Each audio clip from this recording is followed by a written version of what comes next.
Neper se s praní, proper to s Eco House, tou nejvoněvější ekodrogérií pro tvou domácnost.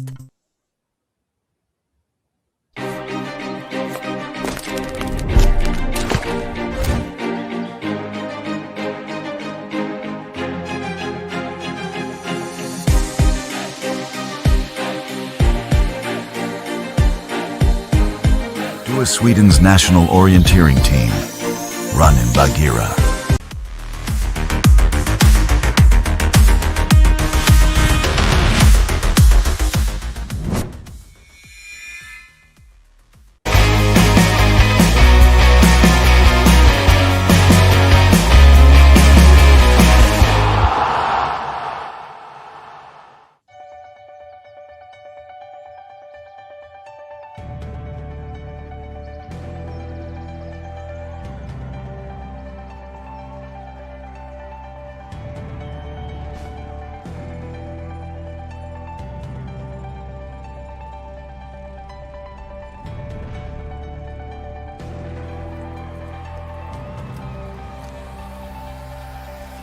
Toj, váš spolehlivý dodavatel mobilní hygieny. Ideální postup je to, co hledáme. Ideální ID je to, co děláme. GAP systém. Krištofe věz, toť černý bez. Jsi dobrý.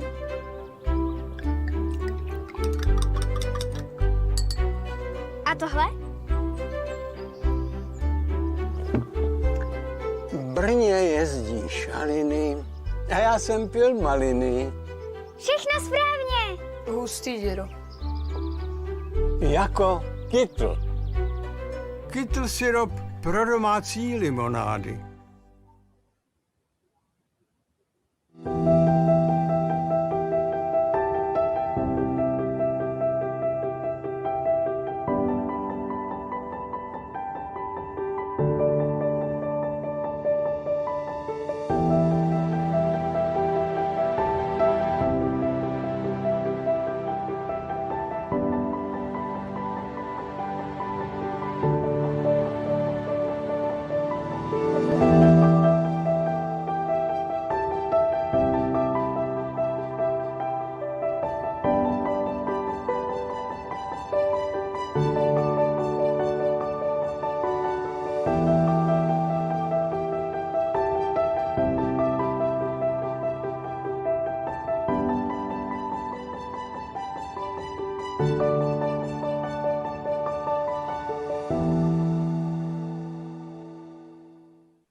Neper se s praní, proper to s Eco House, tou nejvoněvější ekodrogérií pro tvou domácnost.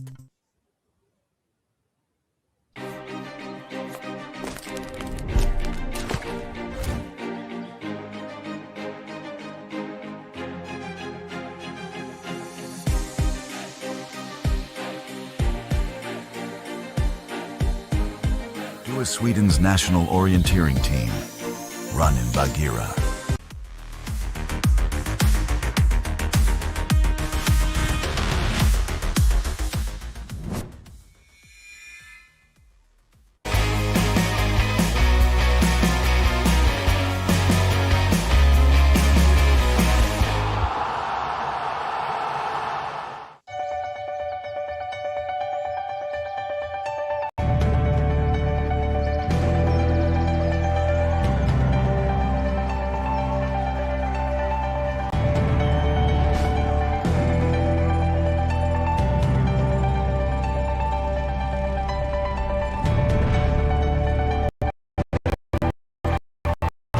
Spolehlivý dodavatel mobilní hygieny. Ideální postup je to, co hledáme. Krištofe věz, A tohle? V Brně jezdí šaliny a já jsem pil maliny. Všechno správně. Hustý, dědo. Jako kytl. Kytl syrop pro domácí limonády. Kolik míst kolem sebe opravdu znáš? Já jsem si myslel, že bude všechny. Tak to pojďme otestovat. Jdeme.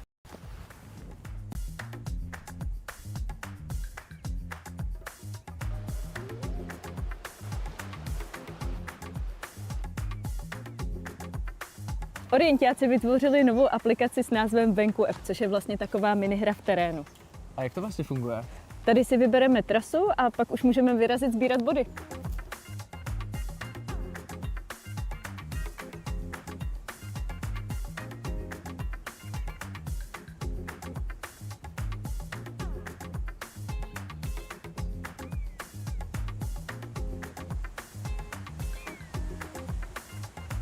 Venku apka kombinuje prvky orientáku a klasického výletování a hlavně je to úplně super způsob na to objevit místa, která si třeba vůbec neznal. Tak pojďme na to.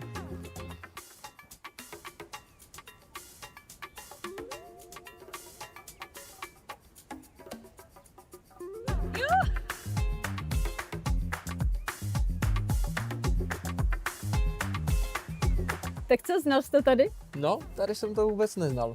Tak vidíš. Aplikace vám nabídne trasu, která vás provede zajímavými místy. Vidíte, kolik bodů vás po cestě čeká, zvolíte si, kudy chcete jít a pak můžete vyrazit. Každý bod je pak označený v reálném světě QR kódem, který do apky jednoduše naskenujete foťákem. Dohromady jsme pro vás po celém Česku schovali přes 300 bodů. A pořád jich přibývá. Ti soutěživější se potom mohou porovnávat v přehledném žebříčku. O tom ale zase někdy příště. Úplně nejlepší na tom všem je, že narazíte na místa, o kterých jste třeba jako já vůbec nevěděli. Ať už jsou tam, kam jedete na výlet, nebo je máte přímo za barákem. Tak vyrazte za zážitky s Venku App a staňte se dobrodruhem.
Neper se s praní, proper to s Eco House, tou nejvoněvější ekodrogérií pro tvou domácnost.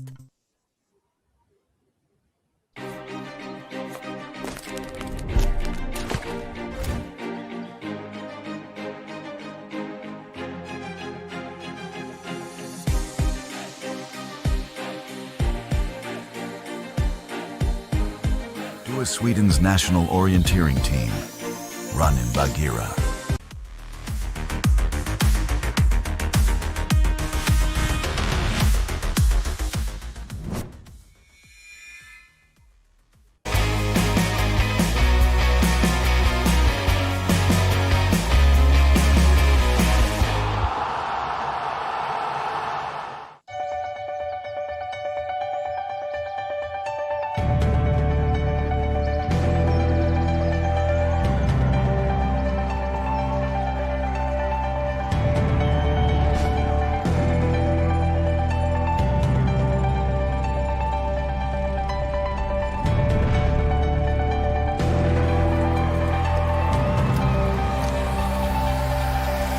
Toj, váš spolehlivý dodavatel mobilní hygieny.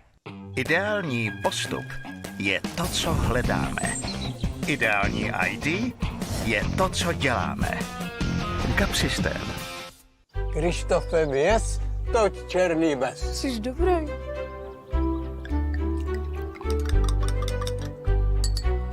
A tohle?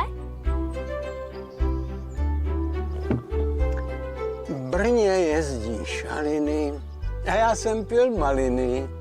Všechno správně. Hustý, dědo. Jako kytl. Kytl syrop pro domácí limonády. Kolik míst kolem sebe opravdu znáš? Já jsem si myslel, že znám úplně všechny. Tak to pojďme otestovat. Jdeme.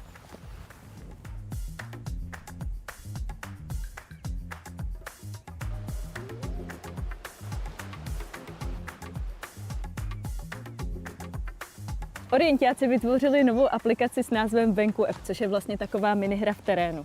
A jak to vlastně funguje? Tady si vybereme trasu a pak už můžeme vyrazit sbírat body.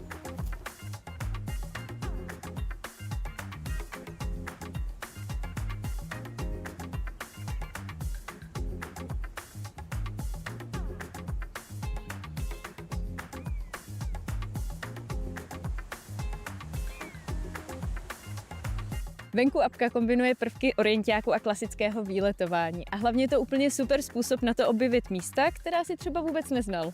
Tak pojďme na to.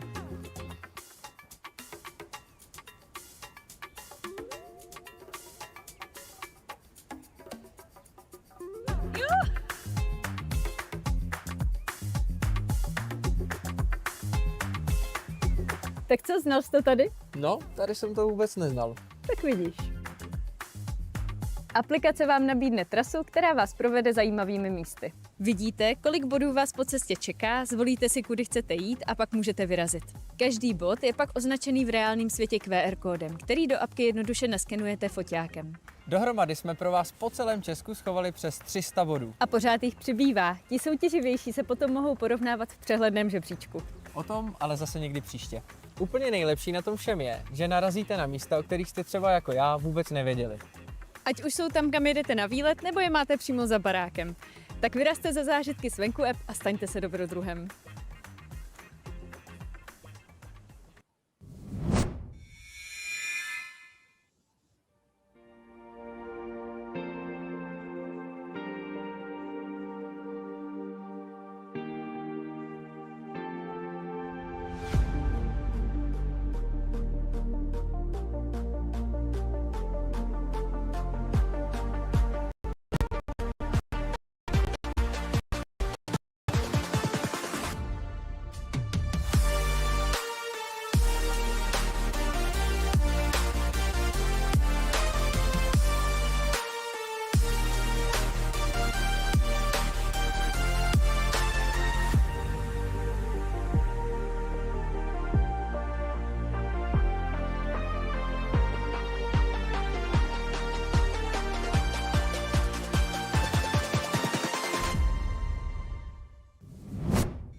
Neper se s praním, proper to s Eco House, tou nejvoněvější ekodrogérií pro tvou domácnost.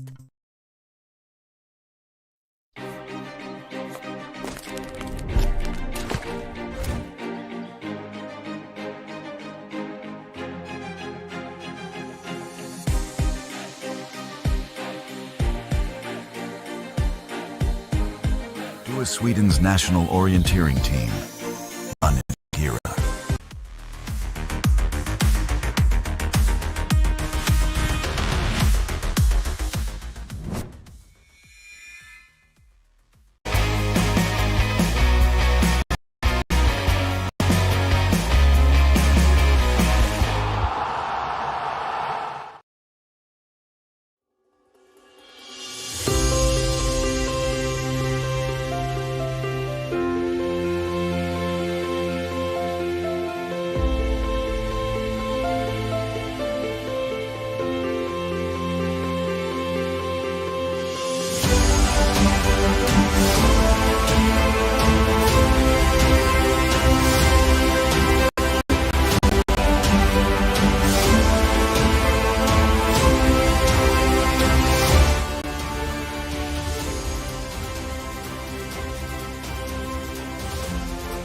Neper se s praním, proper to s Ecohouse, tou nejvoněvější ekodrogérií pro tvou domácnost.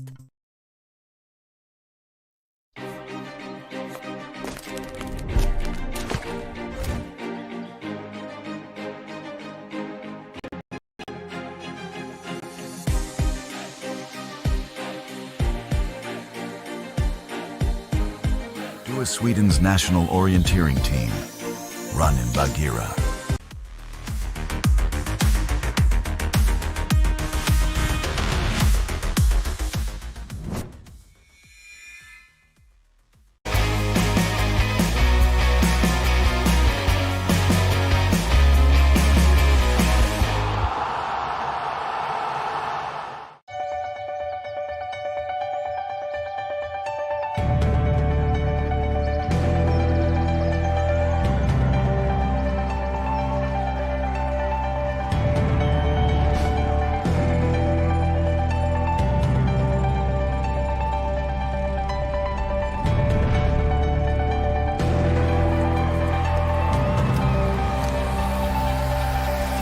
Toj, váš spolehlivý dodavatel mobilní hygieny.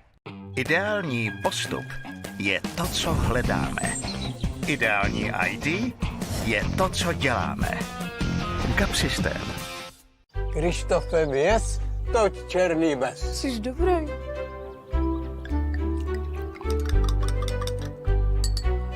A tohle?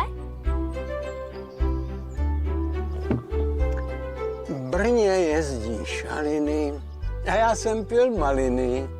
Všechno správně. Hustý, dědo. Jako kytl. Kytl syrop pro domácí limonády. Kolik míst kolem sebe opravdu znáš? Já jsem si myslel, že znám úplně všechny. Tak to pojďme otestovat. Jdeme.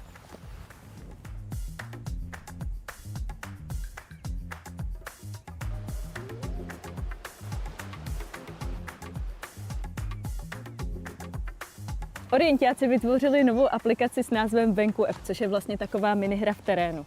A jak to vlastně funguje? Tady si vybereme trasu a pak už můžeme vyrazit sbírat body.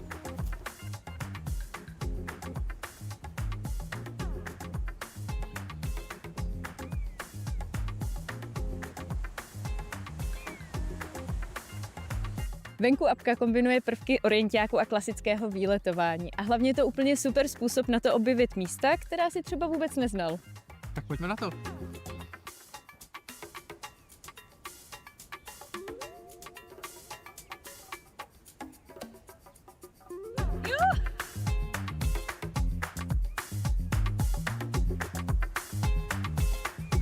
Tak co, znal jsi to tady? No, tady jsem to vůbec neznal. Tak vidíš. Aplikace vám nabídne trasu, která vás provede zajímavými místy. Vidíte, kolik bodů vás po cestě čeká, zvolíte si, kudy chcete jít a pak můžete vyrazit. Každý bod je pak označený v reálném světě QR kódem, který do apky jednoduše naskenujete foťákem. Dohromady jsme pro vás po celém Česku schovali přes 300 bodů. A pořád jich přibývá. Ti soutěživější se potom mohou porovnávat v přehledném žebříčku. O tom ale zase někdy příště. Úplně nejlepší na tom všem je, že narazíte na místa, o kterých jste třeba jako já vůbec nevěděli. Ať už jsou tam, kam jedete na výlet, nebo je máte přímo za barákem. Tak vyrazte za zážitky s Venku App a staňte se dobrodruhem.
Neper se s praním, proper to s Ecohouse, tou nejvoněvější ekodrogérií pro tvou domácnost.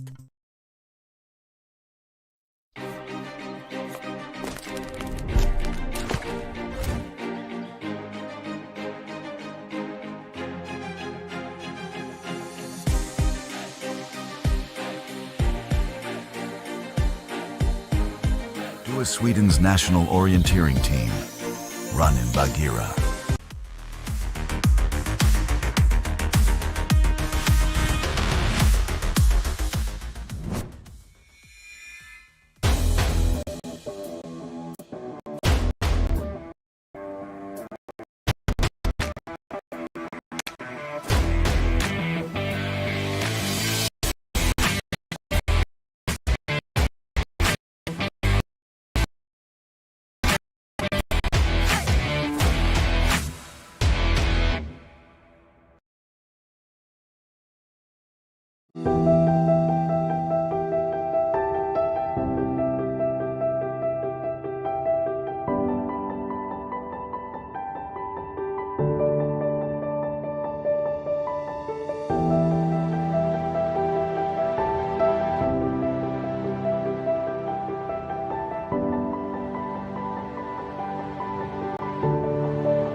Good morning, good afternoon, or good evening, wherever you are joining us from around the world. And welcome to the opening day of the Orienteering World Cup here in Czechia. We are live from Vyšší Brod in the beautiful South Bohemia region, where the world's best orienteers are ready to begin 4 days of top-level competition. I am David Procházka, and joining me here today in commentatory box is a former Czech international orienteer, Jana Stehlíková. Jana, welcome. It's great to have you here with us. Hi, thank you. It's great to be here. It's always exciting to start the World Cup week, and especially in these beautiful and demanding terrains. Today we have a qualification race ahead of us, so the athletes know that every decision that they make now matters for the next days. And that is exactly what makes today so interesting. This is not a race where the winner is decided today, but it is a very important step towards the biggest battles later this week. The athletes are competing for their places in the A finals, where they will fight for the World Cup points and the top positions. A clean run today can open the door to a great week, while one mistake can make that challenge much harder. Jana, from your experience as an international athlete, how different is a qualification race? How does it feel differently compared to normal World Cup race? It definitely feels different because you have a different goal. You don't need to win the race today, but you need to be safe and efficient, and if possible, spare some energy for the final days. Safe orienteering is then the key, especially in this terrain. Yeah, exactly. And I think we will hear a lot about trying to save energy from the athletes later today, because the terrain here in Vyšší Brod looks like a perfect stage for such a challenge. Czech forests are famous in orienteering, and today the athletes will face technically demanding terrain where concentration will be crucial. Jana, when you come into a forest like this for the first time, what is the main thing you are looking for? The first thing you need to do is, even before the races start, it's to understand the character of the terrain. You want to know before what objects you want to see and what are you looking for. that you can use for your navigation, because you don't want to spend time looking at every detail. The program, as you can see currently on your screens, for this week is following. Already tomorrow, we will be watching long final. Then there will be a rest day for the best athletes, and the World Cup round number 3 will conclude on Saturday and Sunday with the middle final and relay. Pak můžeš postupně odjíždět. So now we are watching, or now we can see on our screens TV control number 1. This TV control is at the end of the first part of the race, which we will show you in a minute or in a 2 minutes. It's a very difficult part technically, and we can see from this view that also the runnability is not the best, so it will be demanding physically, I guess. What do you think, Anna? Yeah, I think the course will be demanding both physically and technically. But here here we can see already pre-warning, and here you can see that it's completely different from the stony area. You get more into a little bit open areas with the marshes, but a lot of bushes. So also towards the end, the courses will be very challenging in this kind of type. This is something from what we could heard from the course setter, that the terrain will vary from technical stony hilly parts towards flatter marshy parts, as we could see on TV in pre-burning. Now we can see the finish line, the last meters of this race. Let's see how it will be today, because probably some runners will be running quite slower pace, being safe, and but I hope we can also see some sprints towards the finish today, because if you make a mistake today, it's very hard to run it up. Here we can see the details about the women course. 17 controls, 6.5 kilometers. You see certain climb, it will be tough. The estimated winning time is 50 minutes. But maybe there were rumors it will be a little bit longer. We will see how the women will handle the course. The course setter, Radek Teringel and Jan Flasher. They are both local orienteers from south of Bohemia, so they know these forests very well. So I think they were the best ones who could set the courses. And now you can tell us something about the women's course. Yeah, here we can see the whole course. There are 3 variants, 3 colors, because we have 3 heats in both women and men courses. Here in the beginning, we see that there is a very detailed area, very stony area. I can say it's quite challenging there, a little bit more feeling like a middle terrain. But then from the 6th to 7th control, there is a first big, long leg, because the qualification is both for middle and long distance. So course setter wanted to include both these aspects into today's course. And then we see again a marshy, more Nordic part with the short loops, and then back big long leg to the 13, and then the marshy area in the end. Yeah, control number 16, that's the one you could see from the pictures, or in the pictures. The pre-warning, yes. Yeah. So you can get a little bit of feeling how it will look like, and how difficult it will be at the end of the course, because nothing will be granted, I guess, even towards the last controls.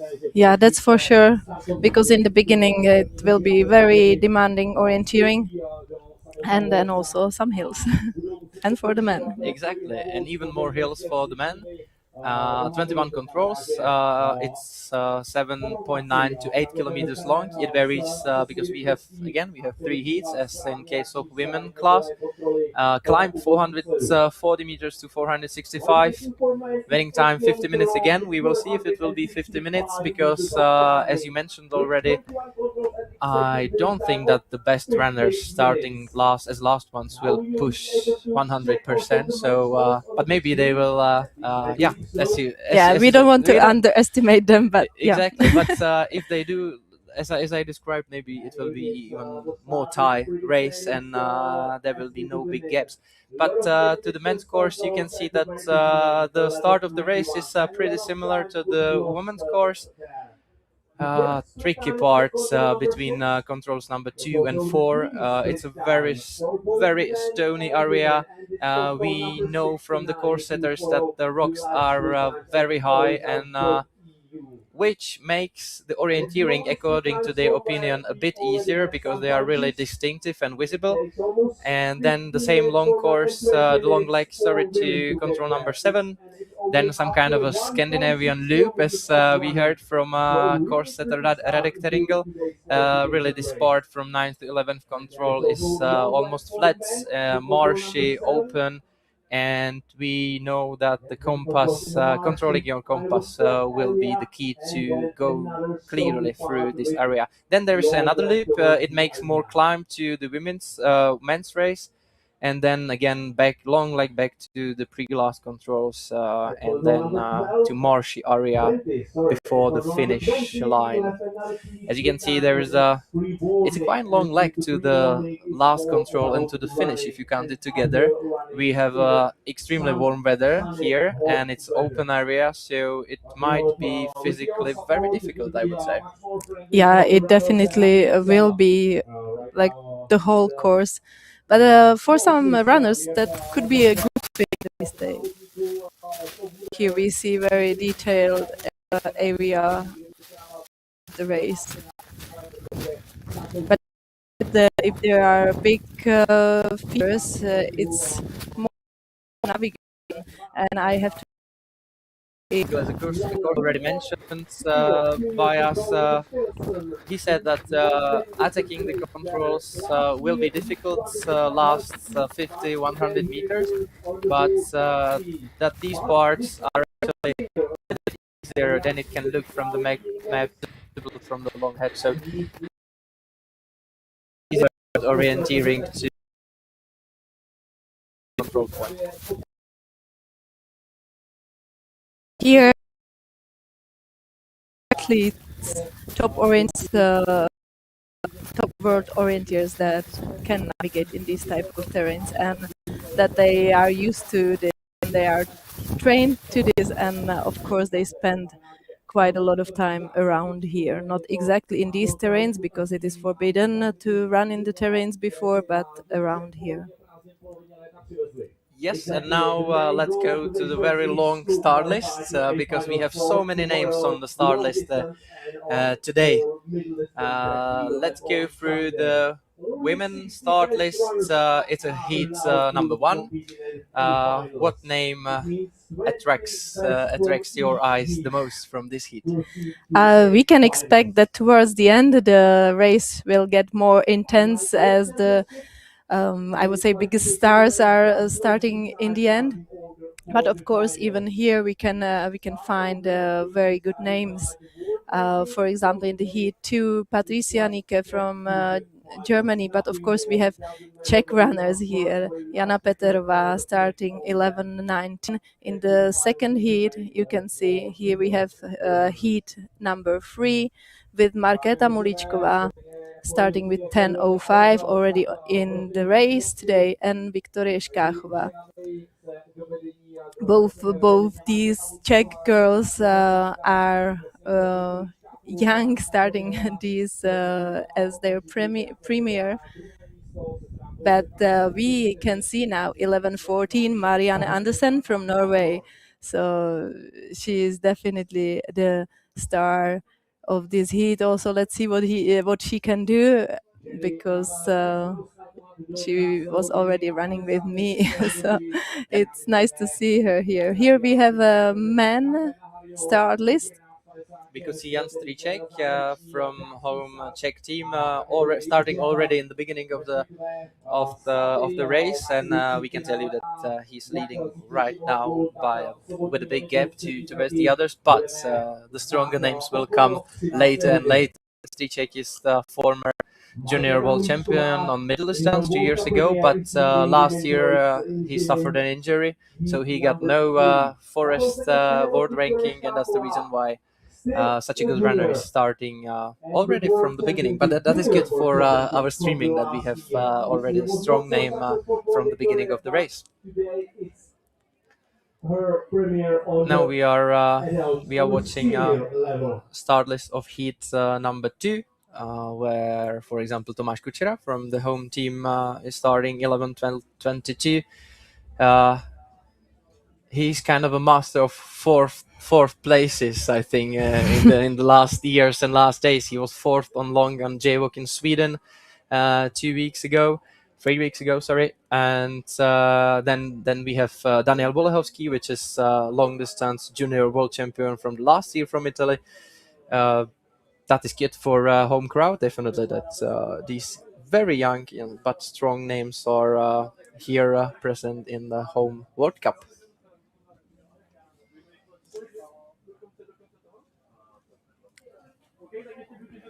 In the last heats, we can see and we can find, for example, Maxime Roturier, who is a husband of the Teresa Roturier, the world champion in sprint, running in these terrains because they are living in Czechia. So let's see what French can do in home terrains, if I can say so.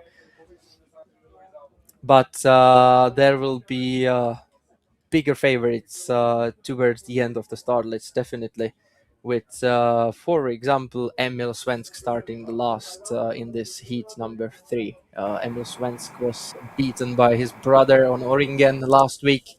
I'm really looking forward to even their internal family fight, because both of them, they are having a good season and they have a good shape at the moment. Yeah, we will be looking forward to see that.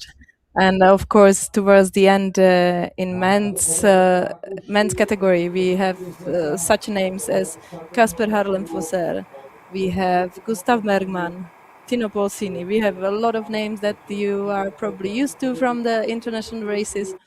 Of course, so far in orienteering this year, we had more of a sprint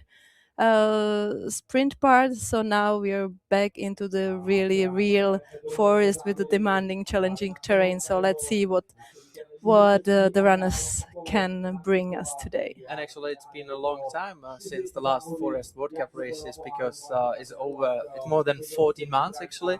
The last world level forest races were in Finland on the World Championships in Kuopio, which is more than 1 year ago, because the second part of the last season was the sprint one. Then we started with the sprints, 2 rounds of sprint World Cups this year, and World Championships, of course, in Italy. And now we are back in the forest after a long time. For example, you mentioned Gustav Bergman. He is back in the team after more than 1 year.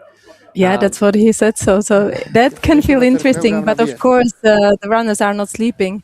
They are training very hard for this. So I think they can deliver really good performances today. But we have also a lot of runners that do both sprint and forest disciplines, and many of those are here too. But here we can see that what you have said, that the terrain and the course is really challenging. Of course, in the beginning, there are not the runners that are having the best results internationally, and so the most experienced and the best ones are coming towards the end. But so far, we can already see that it makes some troubles for the runners to navigate in this kind of terrain. Definitely. 2 German names starting together in 1 minute. I am curious what, because Germany has a new coach from this season, and the coach is Wojciech Kral, former your colleague, many years colleague from the Czech national team. So I am interested because Wojciech, he has a history as a coach in his Swedish club in Mora. So I'm interested what he can do, if I might say so, with the German team. What is his role and how he can help to reach maybe better results than we are used to from the last years from the German runners. Yeah, I think Germany has now quite a new team and a lot of new ambitious names, I would say, ambitious runners. And what I believe, Wojciech is a good coach, and of course he can tell you more about the terrain, about how to prepare, how to feel the terrain, what key features you want to see. So it's always good to have somebody from the inside.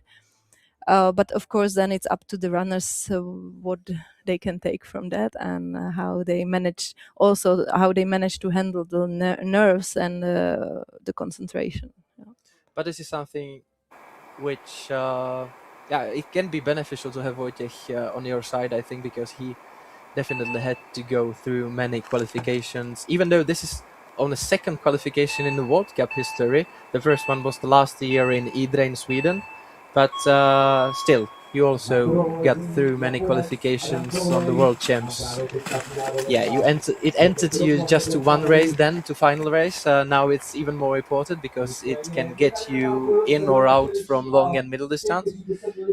This is something what we should mention probably from the beginning, that we have here today. The qualification is having 3 heats, men and women both. We already told you that.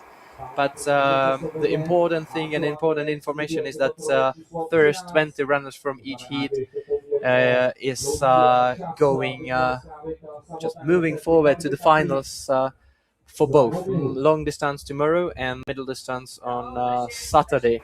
Then we have a final B and final C. Also, we have special regional zones. So even though you don't fit into top 20, and you are, for example, from Japan or Hong Kong, you have a chance to enter final A at the end. There are 4 spots for this region, kind of a regional spots to fit in final E, final A. Sorry.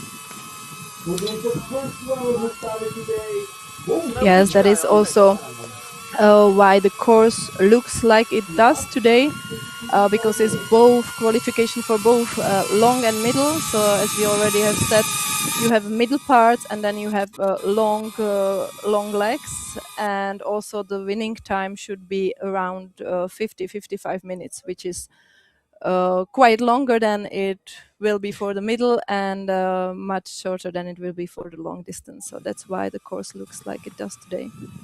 And that's probably the main message from the course setters, that last year in Idre the qualification was shorter than the long distance, but the type of the race was kind of a long distance type of the race, with lower number of controls and the longer legs between the controls.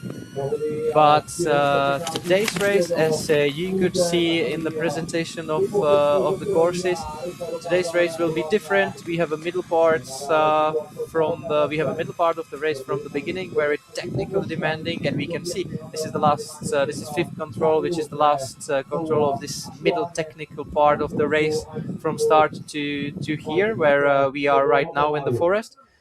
And then, thank you for the drone shot, because this is the long leg towards from the control number 6 towards the control number 7, and that's the second part of the race, or the different part of the race. Long legs, kind of the long distance legs, which the runners have to handle, and it will be not about detailed orienteering, it will be about the route choice. So there will be both middle and long distance type of racing today. Yeah, we can, from the live results, we can see from the women category that Swedish Isa Envol is probably doing very good race. She probably found the safe way in the beginning of the challenging course, as well as both Czech girls, Markéta Muličková and Viktoria Škáchová.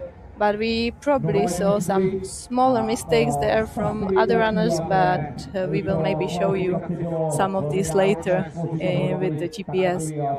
I believe so.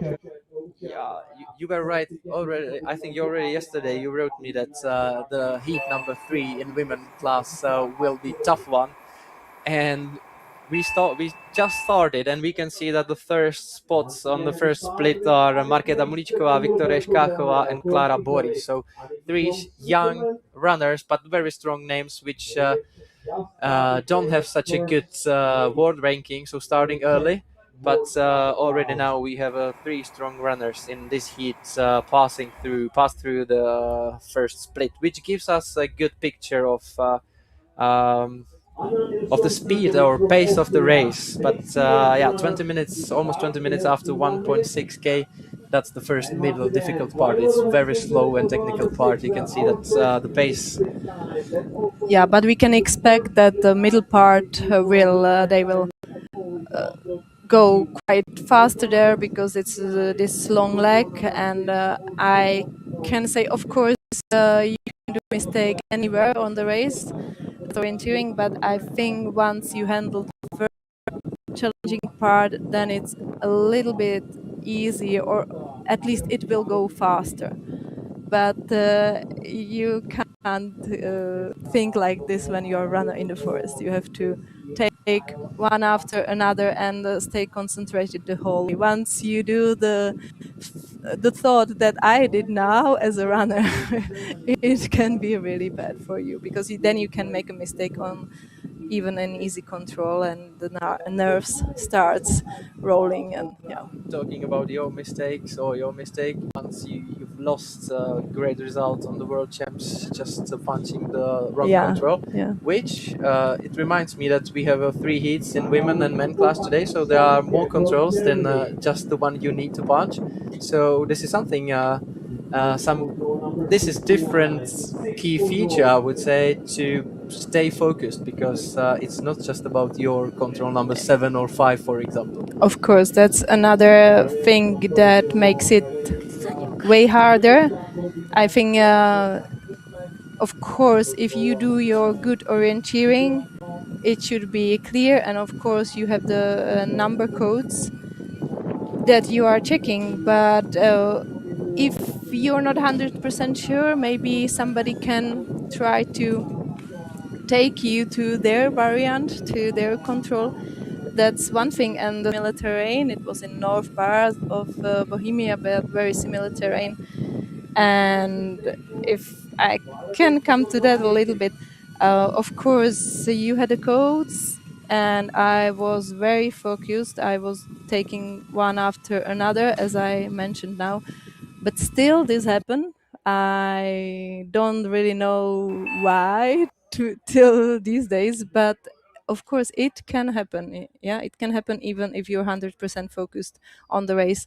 So I wish that it won't happen to anybody today, but of course it can lead to some smaller mistakes. It would be such a shame today, because as we already mentioned, this is qualification for both long and middle distance, so losing both final races would be crucial, and it can disqualify you from being nominated or selected to the first team for Sunday for relay. So it is really important to stay focused, even though sometimes we do these mistakes. Being 100% focused, it happens. It's orienteering, but to the rules. I already told you that there is a 20 best from each heat passing to the finals. If you are out, you still have a chance. If you are on the long distance in top 10 in final B, you are awarded with starting time and starting spot for a middle distance final A.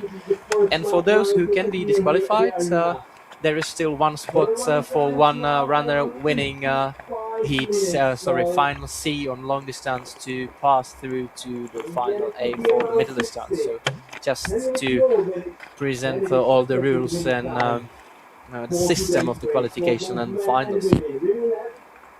Yeah, and for the so far live results, we can see that in men heat 1, Jan Stříček from Czechia is still leading after the first part. We will see what it will be after a longer leg. And now we already see on the screen Frenchman Axel Panier from France, heading to the finish, and that's heat number 2 in men. And I can tell you that he's doing very good race. It looks tough. What do you think? Of course, it looks tough, but he was super fast in the first part. So let's see how it is. I mean, I think his definitely his performance looks like he will pass to the final. If I would have to guess right now, I mean, it looks tough from this drone shot to running in this heat. It's a long way to the finish. Yeah, very long. out there on the sun. And that's the thing, because it's very long. You know you have to push, but still you want to spare some energy for the finals. So it's very tough to make the tempo according to that. So is it like you are you are on the last control, and then you are thinking, okay, is it good enough? Should I push 100% or 80%? Yeah, that's what you think. But I think that Axel is conscious about that. He had done a good race, and of course he's pushing, but I think he can be confident he did a good race. Push more Tomorrow and yeah, but we see 57:19. The estimated time, winning times are 50, but still we were talking about that it probably will be 55. Let's see. So I think Axel's time 57 is a very good time. If I would have to say right now, I think it will be definitely good enough to pass the finals. But yeah, as you said, we will see. Axel was quite alone in the last parts of the race from his heat number 2, and now we can see how he handled this Scandinavian corner. Oh, how was it? Yeah. What was the name of the part of this first? The course setters called this part, we can say, Scandinavian corner. Yeah. These controls from number 8 to 11, let's say. We can see him using path or the roads from control number 12 to 13, which I think is quite clever in this part of the race. It's safer. Maybe you lose, you will lose like 20 seconds to the best intermediate, but to the best splits, but you are more certain about that you will find the control with no issues, I would say. And I would say that this is what it is about in the qualification. Yeah. Exactly. We could see now that he has chosen a path to avoid the green area, but the tricky controls he approached very directly. So I think it was very good race from Axel Panier. And now we will probably see Czech runner, Czech girl Markéta Mulíčková coming towards the finish. She has also done a very good race today. So far, the leading girl in the heat number 3. And here she is. We can tell you that she, if I'm right, she will represent Czechia also on the mountain bike championship. Yeah. Yeah, she's a bike girl also. She is not a stable part of the Czech national team, Czech national running orienteering team, but she focuses more on the bike. But I think she took this Czech World Cup as a big opportunity and big goal for herself. So I believe she is prepared very, very well. I think that Czechia is not different from some of the strongest teams in this case, that there are some selection rules. Markéta of course. enter them, and Markéta fulfill the rules to pass to run this home World Cup, which I think is for all of the runners. It's kind of, even though World Cup has the biggest competition, I would say, bigger than on World Championships or European Championships, but yeah, the home World Cup is, I think, always something special. Yeah, but I think for Markéta is that is very clear about what she wants to do and what she wants to achieve. So she picked this World Cup as her goal, and I believe we can maybe see some interesting results from her here on the ground. It will be 1 hour of running, Yes, and I quite a think lot of time. both of us are quite certain that she will go through to the final day. So you mentioned that already when we were talking about the expected winning time, 50 minutes, that the race will be probably a bit longer. Yeah, probably. Probably it really is. Because, for example, now in women heat number one, we have in the lead two Swedish runners, Isa Envol and Tuva Ostangard. And I think both are will have probably similar time as Marketa. Let's see. It looks like that, yeah. Yeah, now we are Here we watching see, yeah. GPS how Marketa handled this tricky parts. Some small hesitations maybe to the number second and third, but still No very good, mistakes, very which good is race. Yeah. important. So that we said is probably the key to have the safe beginning, and then of course also again choosing a little bit of paths to avoid the green and maybe save some energy. Now we have Axel Pania, from first France. finisher of Heat 2. So how was the race was pretty good, really challenging, really many different places like rocky areas, steep white hills, or tricky and dense vegetation areas like green areas. It went pretty well for me, like maybe 1 minute 30 mistake, 1 minute 30 seconds of mistakes. But in the end, I wanted to do a stable race, and I think I managed to avoid the big mistakes. So I'm quite satisfied. I think this will be most important today. Thank you very much. Thank you. Make some small mistakes during her race. We could hear from Axel that yeah, we were correct with our feeling that it was a good race from him, and that the time, yeah, it's just longer, but he made a good race, and I think this will be definitely enough. This South Bohemian mountainous terrains, I would guess that it would fit to the French runners. What do you think? I don't know actually. They have definitely some hilly terrains and very stony areas and details, like a detailed terrain. So I think they can profit from this.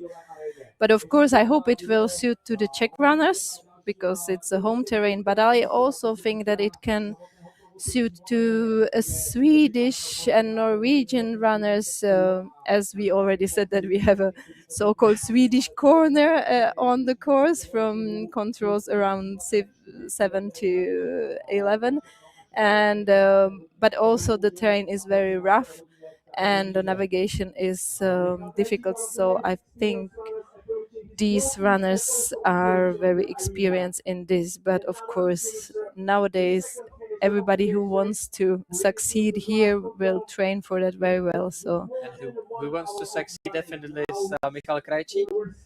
He is in this game for a long time and for many years.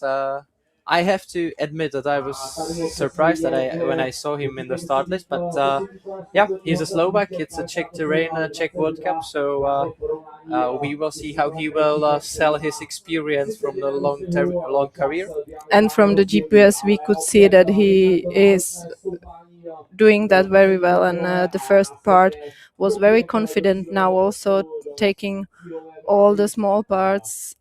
Yeah, so small the paths. Yeah, I think it looks at least from the GPS, it looks very good to me. Now we have him coming into the finish, 67 minutes already now.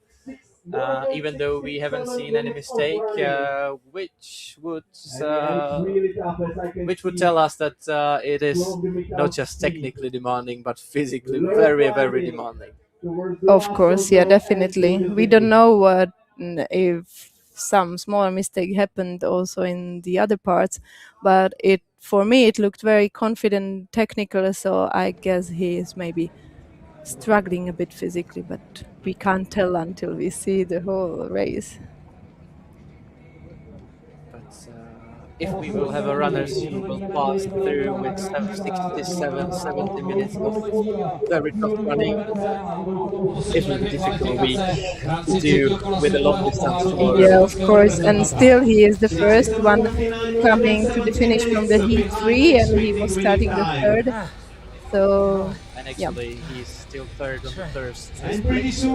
Yeah, so that's what I wanted to say, that probably he made a very good start to the race, so could be that he either lost something back there or he was just tired. And now we are in the marshy area close to the arena, watching the back of Jan Strýček. We mentioned him already from the beginning.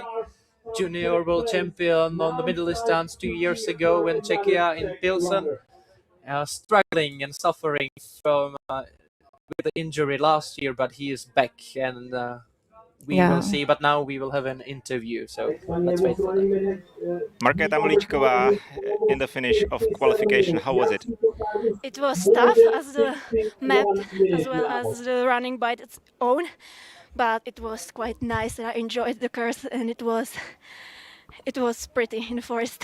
I liked it. What about the heat and the weather conditions? How did you manage? I didn't think about the heat at all. I think the runners that start now, they will have harder and more warm conditions. For me, it was quite okay, I think. Thank you, and good luck to the other races. Thank you.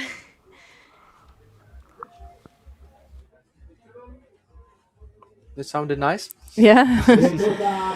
Now we see Jan Strýček coming to the finish, and still I think very good time. Because he is actually 50 minutes back in the forest. He is still in the lead, even though the biggest names will still come into the split. But yeah, he is there. Oh, almost so tired, almost missed the last control. But good that he came back. That can happen, of course, because as we were already mentioning, it's really tough. You're already very tired, and now you have just running on the open field with all the heat. Of course, we heard Markéta Mulíčková saying she didn't think about the heat at all. But maybe that's good attitude, yeah. But probably it will come a bit later.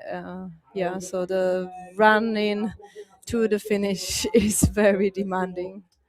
I will be repeating myself during the day, but this looks as the toughest part of the race to me. Actually, you can hide from anything. You just have to push towards the finish line. Yeah, and the thing is that you already had all this in your legs and head from before. A very challenging course, as Markéta Mulíčková mentioned. Very nice. I think runners will enjoy that.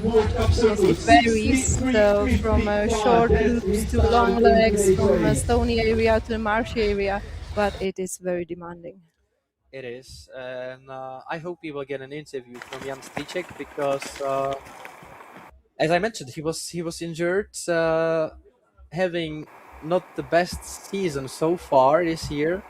So I would guess that he was one of the top runners who was pushing all the way, because yeah, from the season so far, I don't think he could be certain that he will just definitely pass to the finals. So I think it's a strong runner, strong name, who had to push pretty much throughout the whole race. Yeah, now we see the start line with Marianne Andersen from the Norway in the women's category, and I'm really curious what she can do in this kind of terrain, because she's very good technically, and of course she likes tough terrains. I don't know, in Czechia it's a habit to go say the age of the women. I don't know if we can, but I think it's so great that to having Marianne here in Czechia. yeah, she is 46 years old, and I think that's She even is though very she is experienced here and runner. she passed through the selection in Norway to compete in the World Cup. That's something amazing, and Yeah, of course, because you're running with 20, 25 years younger competitors. But of course, orienteering is special a bit in this because if you have a lot of experience with the terrains, with racing, it counts and it can really help you. and one of them is Isa Enwal. She is 20 years younger actually, and yeah, she is around 1 hour. Her time is around 1 hour, which might be a good time, time good enough to go to the finals. And I think Yeah, I think it looks, at least from the first split, that she managed to do the first part very well technically.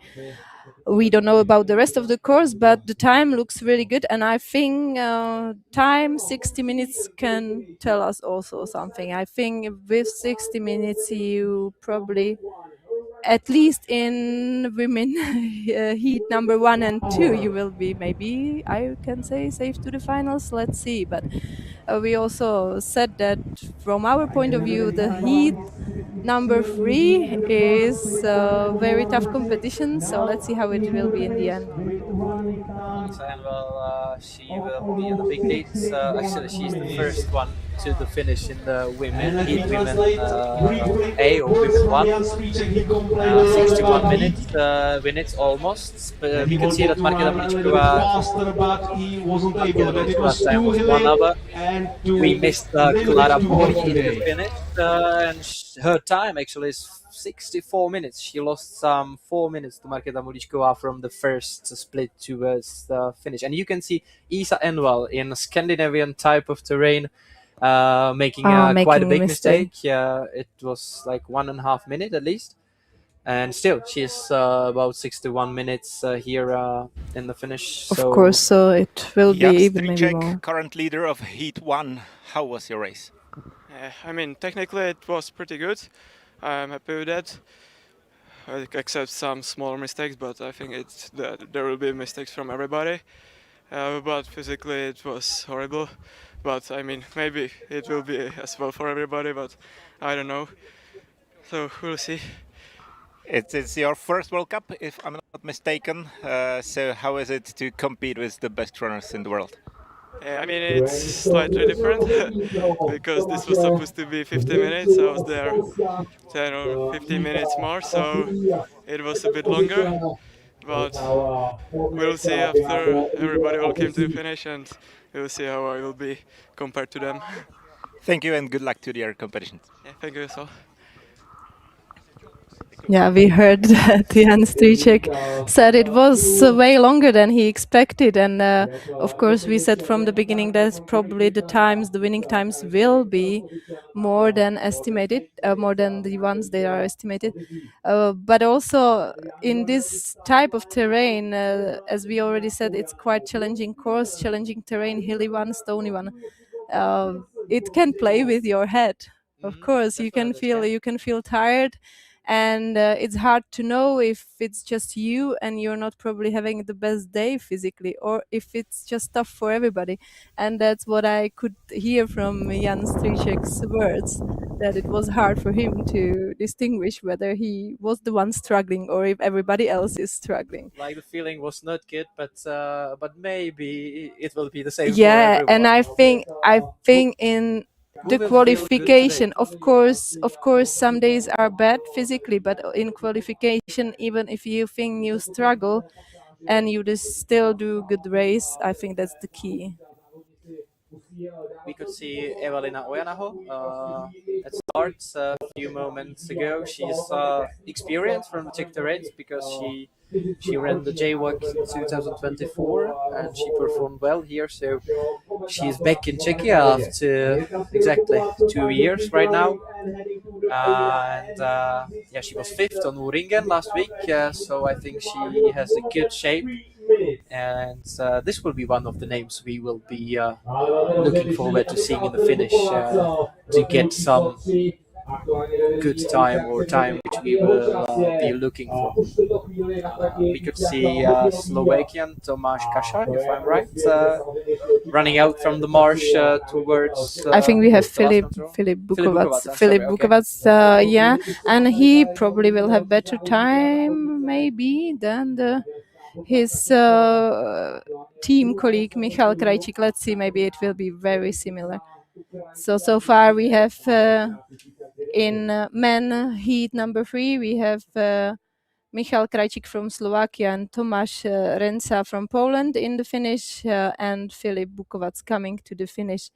In heat number 2 in men category, we have Axel Panier setting very good time with 57 minutes, and his colleague Thomas Radondi with 62 minutes, which is also a good time, as we have said already.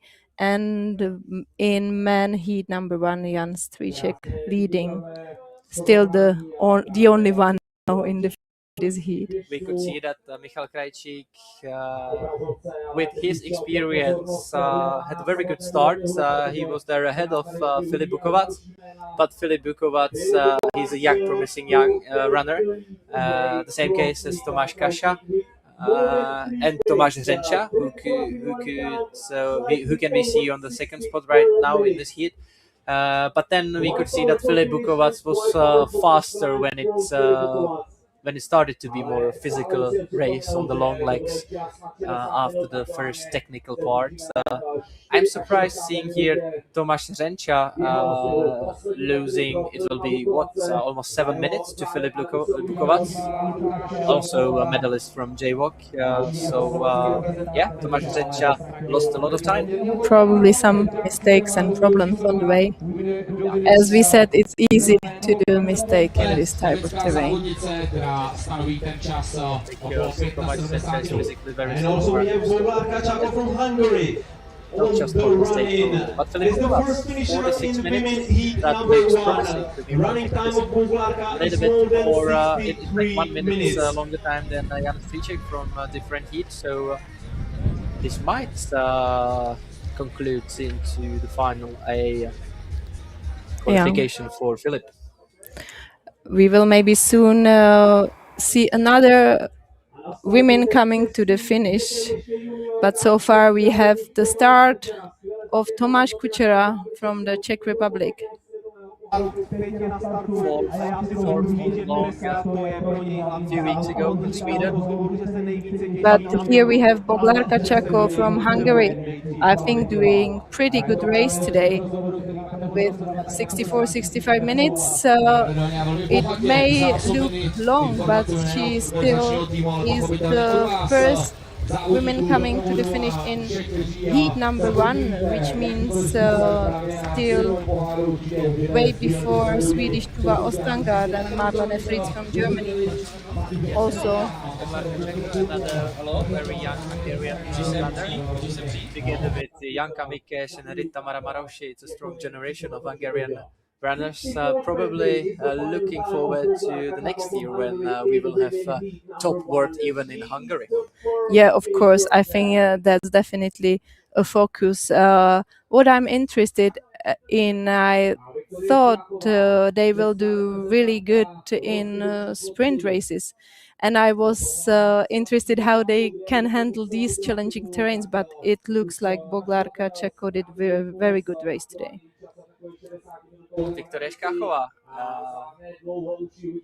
We already see that she lost some time towards her colleague Markéta Mulíčková, but still is ahead of Klara Borge from Sweden.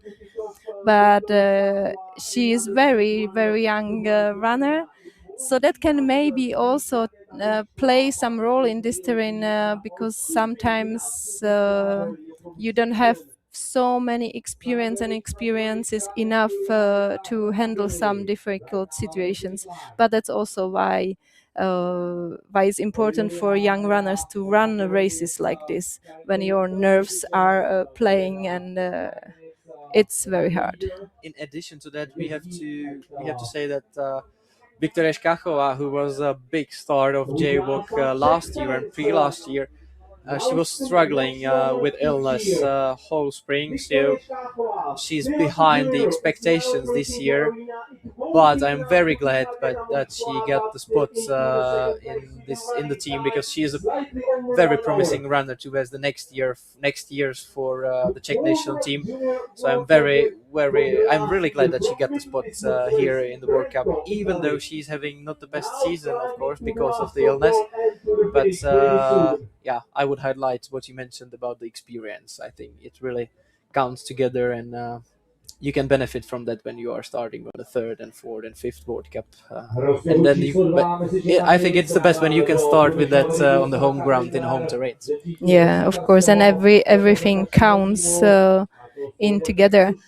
I mean, that's what I was saying many years ago about Swedish runner Tove Alexandersson, which is now competing more in the trail and skimo, but she started to run biggest orienteering competition at quite a young age, and I think that all counts because you get the experience faster earlier, and so I think it's very good that she can start here, and I think she can do pretty well too, because I hope it could be enough for the qualification. But of course, as we mentioned, these names are still on the start line.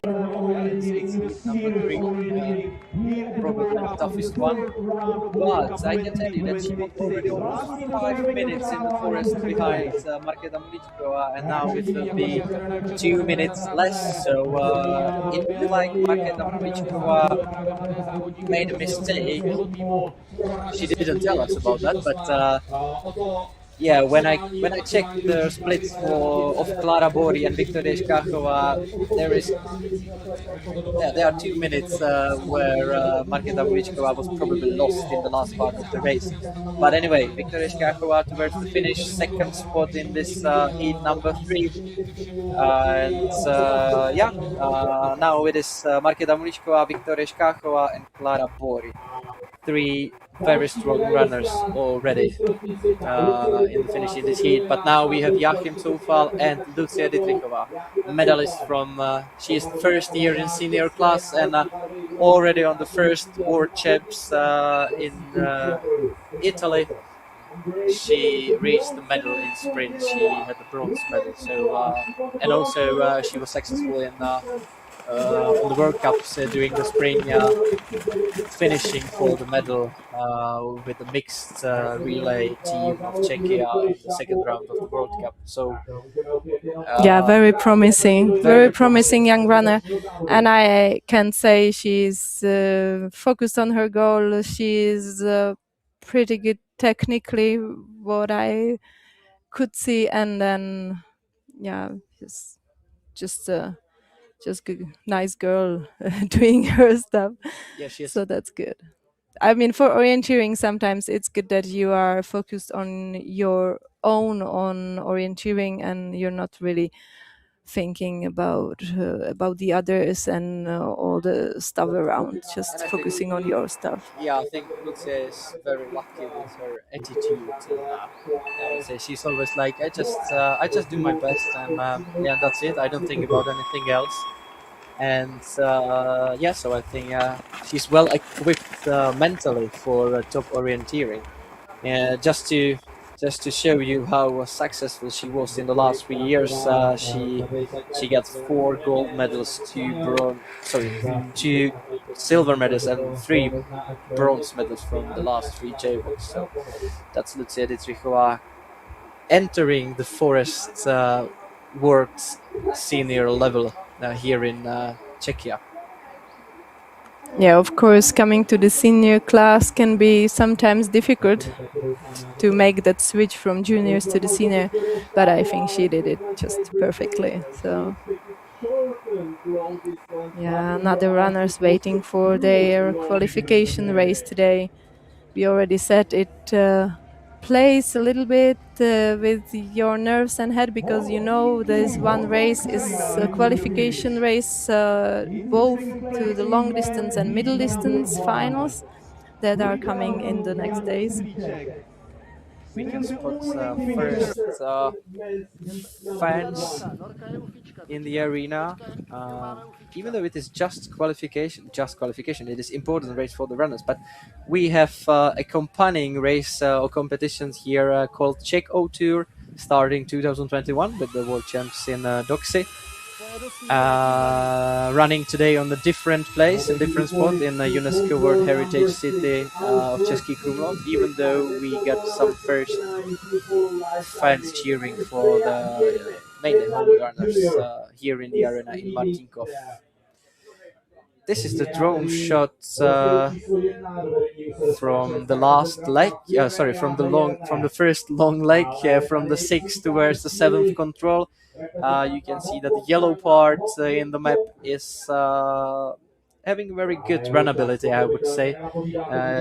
You need to do some zigzags through the bushes, but the ground is runnable. So I think, and we could see that already from the drone shots, that many runners will use this part of the forest running down towards the valley and then start to climb up. And then choosing the route choice if whether they will go straight or right or left from the next hill awaiting for them. You can see that now it looked like they will go from the right. Oda Skjele from Norway running to the first part of the race. Yeah, first, as we already mentioned many times, you have this challenging technical part, but then you run from the 6th control here, you run downhill the long leg, so that's where you can use the speed, maybe rest your head a little bit, not too much, but just a little bit, and try to use the speed, because in the first part it's very stony. Back to the arena, where it is not stony at all. It is marshy and open. Yeah, and we have pre-warning men heat number 1 for Erwin Vik from Moldova. But we already see that some runners have had a very long race today. It's, yeah, he is struggling a bit, and I'm not surprised because the course is really tough today. Here we see another Czech girl starting together with the Danish men. We have Lucie Semíková and Kasper Blackskier. I'm glad that you go into spelling the name of Kasper. I just pronounced that somehow. Sorry if it was wrong. No, it's sometimes it's hard. Yeah. Lucie Semíková. Again, another runner who struggled a lot with the injury from the beginning of the season. I am really glad that she managed to be here on the World Cup. It was because a few weeks ago it didn't look like that, I would say. So glad to have her back on the World Cup. And she is, yeah, from what I know, she is better in the forest than in the sprint. So yeah, she focused more in the forest, and I would say she aims for the long distance. So let's see how it will be for her in this beginning of the race, I would say, because of course we have 2 quite long legs, but still a lot of detailed parts. And as you have mentioned, she was injured and she has done a lot of alternative training because she was not able to run properly. But I'm also very glad that she is back here, and I think she is in a good shape. Watching Erwin, again, I'm glad to see that we have 8 plus 8 Moldovan runners here, which is unusual for Moldova. And yeah, that's very good that we can see many runners from many different countries. And here on this World Cup, we have altogether almost 300 runners, counting together men and women. Yeah, which is perfect. The Yeah, I think the competition is very high, and it's always nice to see new countries and new runners coming to the field, spreading the orienteering, spreading the love for this sport, and also we can see another teams having new runners, new names. For example, Swedish team, there are plenty new names. Swiss team also. So that is very interesting for somebody who is into the sport in long times to see the new names and new runners. But I talked too much, and we already saw in between quite many mistakes from Erwin, and that's why the finish time looks like it is as it does for him. Sorry. And quite a new Swedish name, as you spoke Yeah. about, Frida Wikström and Yoshi Schmidt, starting with her. So two names from the strongest nations actually, running into the forest, and we will be watching them definitely what they can manage to do in the Southwest World Cup. We have to apologize for Erwin. He's from Romania, not from Moldova, but Oh, sorry. that's the same case. I think we are glad to see Romanian runners here in the World Cup. And waiting for some great results. It's been a long time from Jonut Zinka running on top spots on the World Champs. Yeah, of course. So maybe it looks like a new generation is coming to the forest, and it's always very nice to see. Evalina Oenaho, this is the first TV split, control number 5. Fifth, but losing. She's within 1 minute behind Freya Hjerne, the star of J-Walk this year, 2026 in Karlskrona in Sweden. I think 1 minute behind after this technical part of the race, it doesn't mean anything. I would say it's a good start. What do you think? I think it is a good start, but of course, even half a minute that you take from the beginning, you take with you till the end. It's some budget, the time budget you have that you can, if needed, you can use for some smaller mistake in the end or in the marsh area. So, yeah, I think it doesn't mean that she will be in the finish ahead of her, but still, it's good to have this 1 minute. Every time, everything counts. And maybe even more mentally. It is important to come out of this first technical part of the race with the feeling I did well. My start to this World Cup was okay. So I would say that mentally it is also very important, maybe even more than 1 minute here, 1 minute there for the best runners, to get the good feeling from the start of this race, from the start of this World Cup. Of course, we already heard from the course setter that probably some runners can be surprised that they have used this very challenging part already for the qualification. So so if they do it good, have a good start in the race, that can help you mentally to the whole race. Here, Hanna Wiśniewska, also very good Polish runner, together with Jakub Lokmels from Latvia. Yeah. But it looks like Hanna is probably not. Yeah. If she is running, you're running. Today. Yeah, with the shorts. No, probably not. No, he's not running. So yeah, then I saw the shorts and the sandals. So is it like fulfill the rule to start, and then to qualify, if I might say so, into the C finals or for the middle distance? I don't know. Yeah, but if she is not starting, then it probably could mean some injury or something. So Maja Sianoa, big Finnish name. Yeah, also very experienced runner. So I think she can do good in this type of terrain. A few moments ago, we could see from the Tomáš Kučera, Czech junior. I mentioned him in connection with the many fourth spots on the J-Walk. I don't know if he will improve this year on the World Cup, but it looks like Tomáš Kučera is already in the finish in the men heat number 2, and he, oh no, sorry, that was my mistake.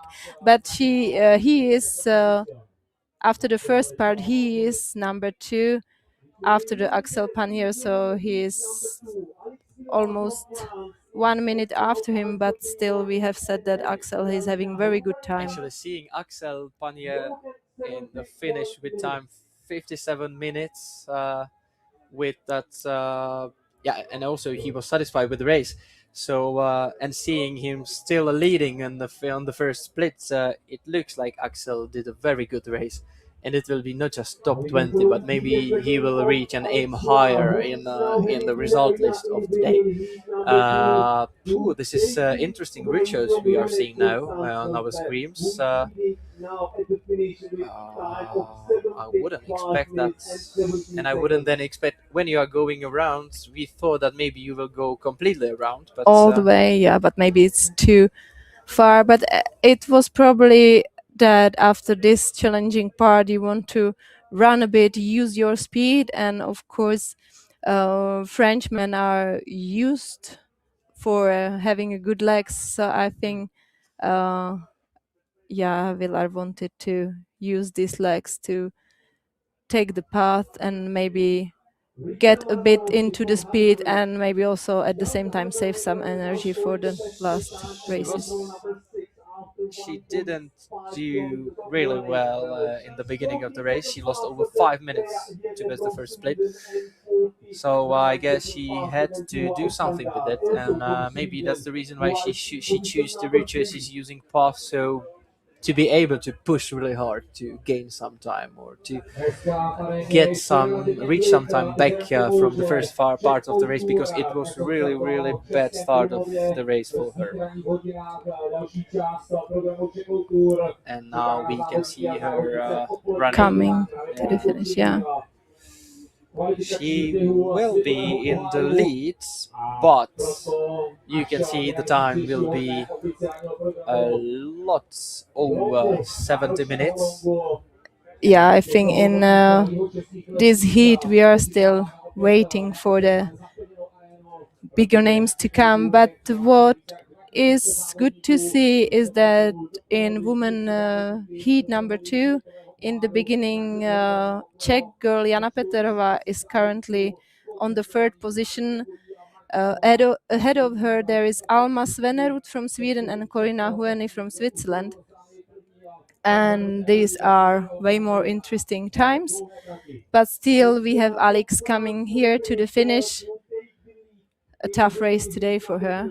She will be in the lead, but now we can see Patricia Nike. She's running the same heat as Alex, and this will be a good time from Patricia Nike, German runner, competing and running a lot for the Czech club from Turnov. So I can say that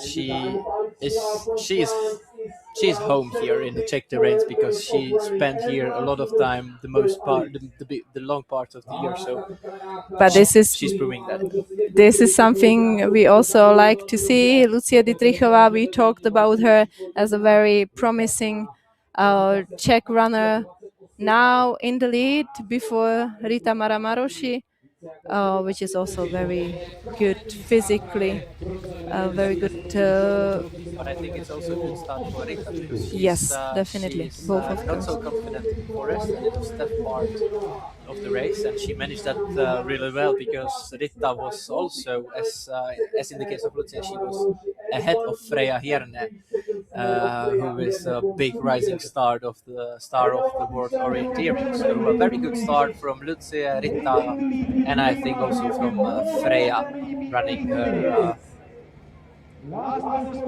Yes, here we have Patricia coming to the finish. That's good. Fighting very hard. Yeah, very good. And also back to the Hungarian girls, I'm very surprised how they handle the terrain so far here. We see not just Rita, but also Boglarka Čeko now still leading the heat number 1. Very good performance from Hungarian team so far. Victoria Hestad Björnstad. She has a lot of medals from the big events. all of them from relay. She is a very good team runner, which she proves actually year by year in IFK Göteborg. Yeah, that's the strongest women team in the world, I would say, the last years. So on the club, during the club season and also international season, Victoria is a great runner to have in your team, because it almost always results in the medal positions. Now we see the replay, GPS replay of Patricia Nicke from Germany, and we see to the 13 control she has chosen the path around, which may be a bit longer, but it probably paid off for her. She could use the speed. We can see in finish that it paid off so far, at least. But I can tell you that even though there were 30 runners on the first split, Patricia was there on the top spot. So yeah, I think that was a good race, which will result in the final A for her. I think it should be a safe finals for Patricia. We have Patricia Nicke, Dudoinen Chloe, and Alex Villar in third position in women heat number 2 so far. Teresa Roturier, another big name and big star, running in the home terrains, even though she's living in the north of the country in Liberec, and she's from Olomouc originally, where you can't find a soul in the forest, but still, it's home ground in Czechia. Yeah, but still maybe hard to combine all the sprint and forest disciplines all together, because of course not so long ago the biggest goal was the world champs, which she succeeded perfectly. And I think it can be a little bit hard to switch to the terrain like this, but she's a pro. It is, and it will be. Actually, we started this topic in the beginning of this day. It will be interesting to watch the top world runners who didn't compete in sprint season, such, for example, Gustav Bergman. He did compete, but just on the home ground, in comparison to those all-rounders who were in Italy a few weeks ago. And we will see what was the best preparation for this World Cup. But Teresa Roturier, she struggles actually. She's struggling right now with the injury on her feet, and she won the gold medal on the World Cup with a big pain in her feet. So we will see how it will go for her here in this tough terrains on the ground, because this is not the softest ground for your feet. Yeah. But maybe it's better than running on asphalt. So we can wish for that, and I hope she is in a good shape. Tuva Ostangard towards the finish. Also experience from Jay Wilson 2 years ago. Back in Czech after the 2 years. And Tuva is running into the clear lead in heat number 1, beating Boglarka Čako with almost 3 minutes. And now we will have an interview, so let's hear from another runner in the finish. 61:30, I believe so. 3 minutes ahead of Boglarka Čako, who is now into position number 3. And Katarina Procházka from Ukraine is in position number 3. Okay, not yet. My apologies. Yeah, here we see the replay. So now we will have an interview. Finally ready, watching Tuva Ostangard managing the control number 12. But let's hear something from the forest.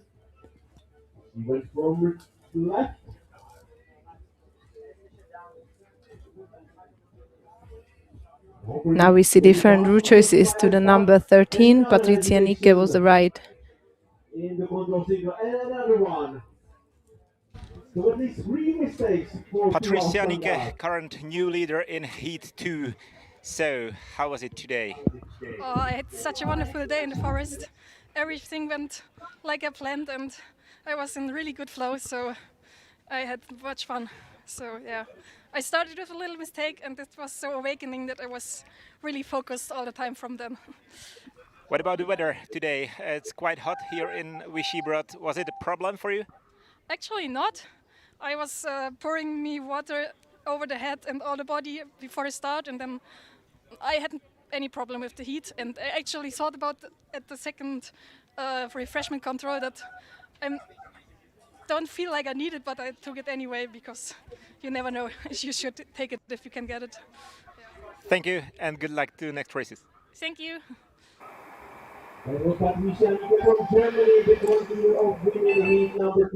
Another positive interview with Yeah. Patricia Nike. And we were talking about it. You could see it from the race, from the running speed, that she did very good race, and her words were just with that.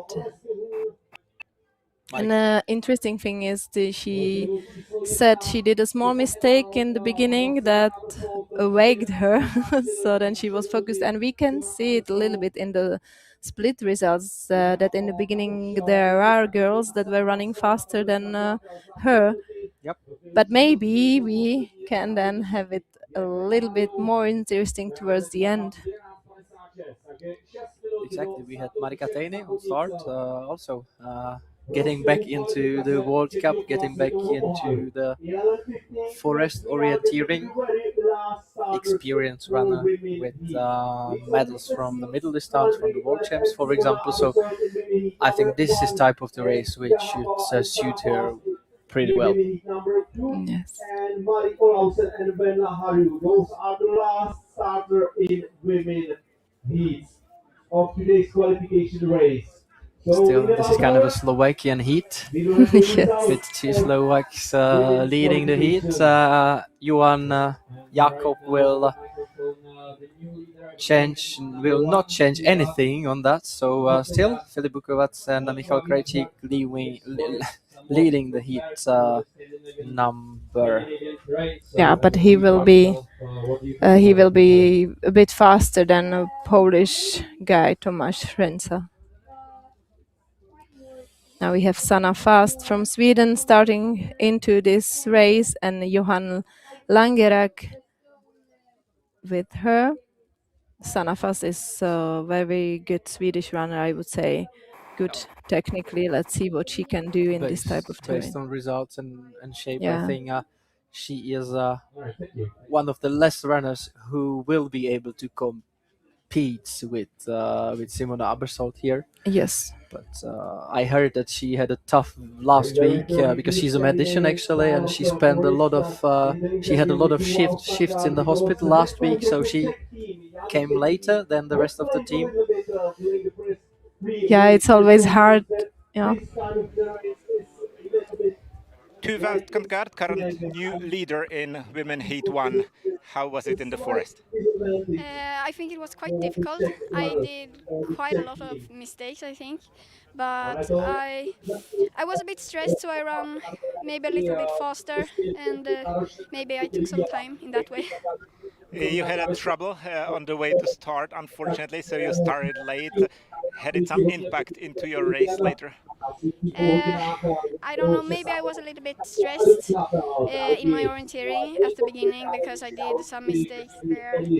And then when you have done some mistakes, you get a little more stressed. So maybe it was a little bit bad for my race, but I think I got quite calm before, and it was good in the start. I got to pick my start time, like I didn't have to go directly, so it was fine. Thank you and good luck to your races. Thank you. Yeah, here we could see how the qualification is, that it plays with your head and with nerves. And here, yeah. That's definitely the biggest start of the women orienteering of this year. With no Tuve, I think Simona is clearly the leader of the starting field of women because she proved her shape in the forest in Oringen last week. She was by far the best runner out there. So I think she gained, and also from her words, from what I could read, she gained some needed confidence before the World Cup. Running Oringen after the spring season, she didn't know how it will feel, how it will go, but it seems like she's ready to reign and to be a leader here again. I think that was also what we have mentioned, the difficulty to switch from the sprint to the forest races. And I think for her, as you have mentioned, the Oringen was the perfect choice to make that switch before the World Cup starts. But I have to say she is one of the best, so if not the best. So she is very experienced, both in sprint orienteering in the forest, and she can do both type of orienteering perfectly, I would say. So she knows exactly what to do. She's leading the World Cup, so Yeah. here on World Cup we can say she's the best. Yes. We don't know if she will be the best today, or but today it doesn't matter to be the best. You have to be safe, and for the best ones, it's good if they can spare some energy to the final days, because of course we have said today's race, it's quite a long one and a tough one. Important to mention that tomorrow's start list is composed again from the groups made from the world rankings. So even though you end up 18th or 17th and you are in the top spot in world ranking, you will be one of the last starters tomorrow. So really, for the best runners, it is just about to do a fluent race through the course today. But maybe it's good to have a good race to gain some self-confidence in this terrain. I guess, what you can say about it, I guess no one will just do easy jogging, even though you are Simona or Kasper. You can't do that on this top level. Of course, you can't do the easy jog, and you still have to be 100% focused, which also comes with certain speed. But of course, you can, for example, take a bit easier this last loop towards the finish, and maybe be more safe and not to risk anything. We already have another very experienced runner, Venla Harju, in the forest. We have seen Maja Sionova, her colleague, in the forest. But we still see the times are quite high. It is true. Actually, we witness any expected time at the end of the day. Probably not. But we can tell you that on the first split, there are some names in certain heats who could attack at least, I don't know, 55 minutes. Yeah, and also we can tell you the names that probably had problems in the forest. For example, from the women heat one, Laura Robertson from New Zealand being there 77 minutes. Or from the heat number 2.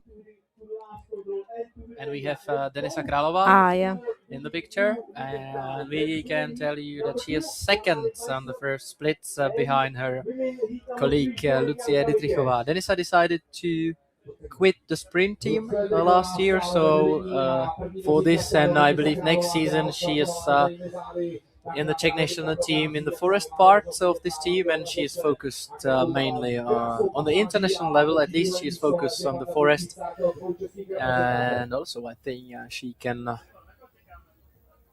can use her experience from the past seasons here in Vyšší Brod, and that she can benefit out from that. She ran many World Cup races before. Yeah, that was probably hard decision for many of the runners when the orienteering season split into sprint and forest part, and you have to decide whether you want to focus on both, and if you are good enough in both, or you want to focus on just one part, because then of course you have advantages, you have more time, you can do specific training, you can maybe take some trail races or yep. So Denisa has chosen this path. I think it's good of her. This looks like Janka Mikesh, and she will beat the Czech duo Markéta Mulíčková and Viktoria Škáchová. Very good race. That's another Hungarian strong name. Boglarka Čeko did well. Rita Maroši is doing well in the forest. And we can tell you that Janka Mikesh is doing very well also, because he will go into the lead and her time will be, I don't know, about 58 minutes. Yeah, almost 2 minutes ahead of Markéta Mulíčková. So very good performance from the Hungarian team. I'm very surprised and gladly surprised. And here we see Laura Robertson. She saw Janka already caught her up on the course. It can also help you if you can catch somebody up on the course, but of course still you have to stay concentrated and avoid doing mistakes in the group or taking the slower speed of the one that you have caught. Yep, that's 58 minutes, 13 seconds. That's, if I am right, the best time in the finish from... No, Axel Panier actually is the best if we count together men and women. But still, it's very good time, and it will mean and it will conclude in a clear entry into the final A for next races for Janka Mikesh. Yeah, and we have pre-warning for women heat 1, and we are waiting here for Freya, that is doing really good race today. Another Swedish promising star. Let's see when she is. Here we see another This is Barbara Smolkova and many runners approaching now Japan. But here is Freya. 6 minutes ahead of Tuva Estengard. That's insane. And I spoke about 55 minutes. And right now I think it is plausible that Freya Herne will get around or even under 55 minutes in women heat 1. And that will be attack for, I would say, first 3 top spots in this heat at the end of the day. Yeah, of course. We still have Simona Ebersold in this heat. Also Cecil Calandri. We already know that Alexandra Hornik was not started into the race. Was it Alexandra? No, it was Hanna Wiśniewska, sorry. So Alexandra is in the forest. So we have quite a big names in the end, but still perfect performance from Freya, so very nice to see. Time will be around 55 minutes, so I think it's the time that we can look up to, definitely. And we will be looking forward to see the other runners from this heat.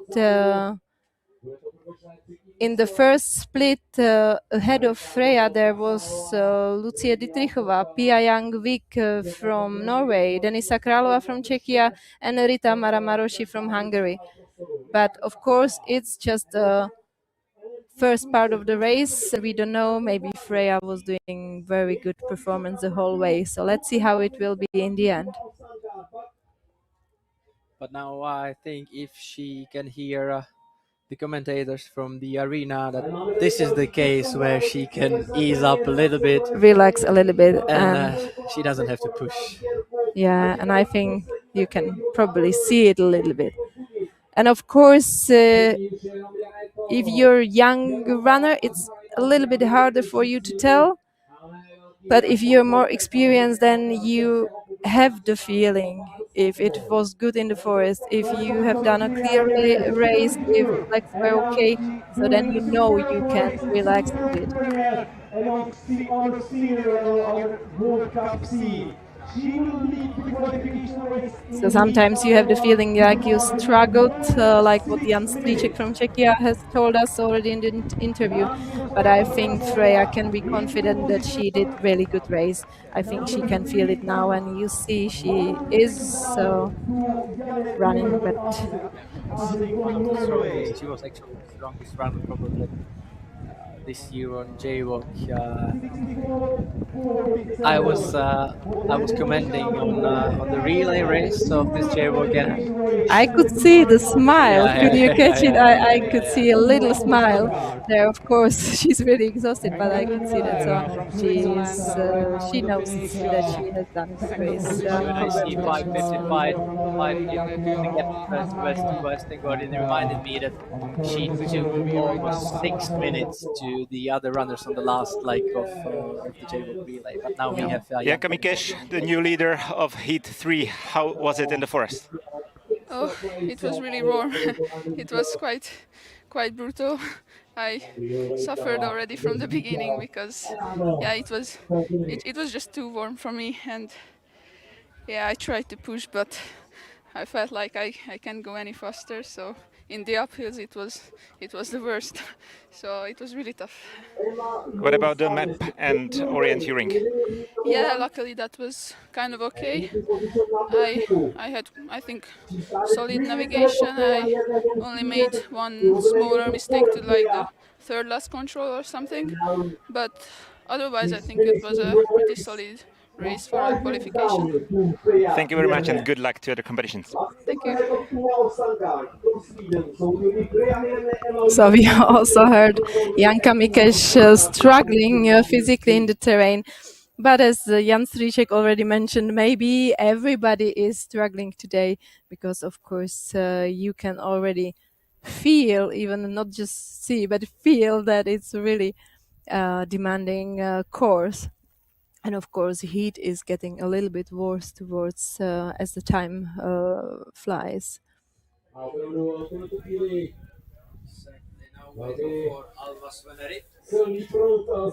Now waiting for Alma Svennerit on the last control. There she is, and she will take the lead ahead of Corina Hueni with a quite big gap, I guess.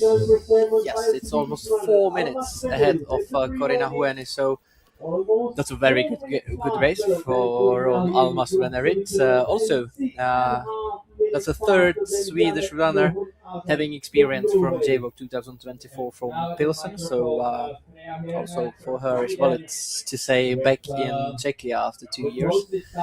And also for her, it is valid to say that she is doing a very good race, and the performance had to be really good to get into the pre-warning in such time. Yeah, now we are getting a bit more towards the end of the race, so we see more and more names coming ahead, coming in the first or second, third spot towards the finish. So that's because the big names are starting to last. But still, everybody can do a mistake in this type of terrain. So let's see what the best ones can do. But so far, it looks like the ones that are the best are keeping good races today. Maybe in women's category we can see Sigrid Ruhl being there quite a long time. Let's see if it will be enough to qualify. Maybe not. In another heat we see Sandra Grosberga not having a good race today. Or for example, Anna Nilsson-Simkovic losing some time. Austrian runner running a lot of races in Czechia. Yeah, of course. But back to Alma Svennerit. The gap will be huge, and this will definitely mean good spots at the end of the day. This is not Janka Mikeš, it was Simona Abersold running toward the last control of the first tricky middle part of the race. Looking pretty fast in this forest with not the best runnability, I think. Let's I hope she's not that faster than Freya yet. No. But she is heading on this long leg where she can definitely use her speed. Almost on the way towards the finish line. A lot of runners coming to the finish now, and we see that the better ones are catching those who started ahead of them. Sometimes it can help them, especially in the marshy end of the course. But sometimes it must be also hard for you to go over other runners. Alma looks satisfied.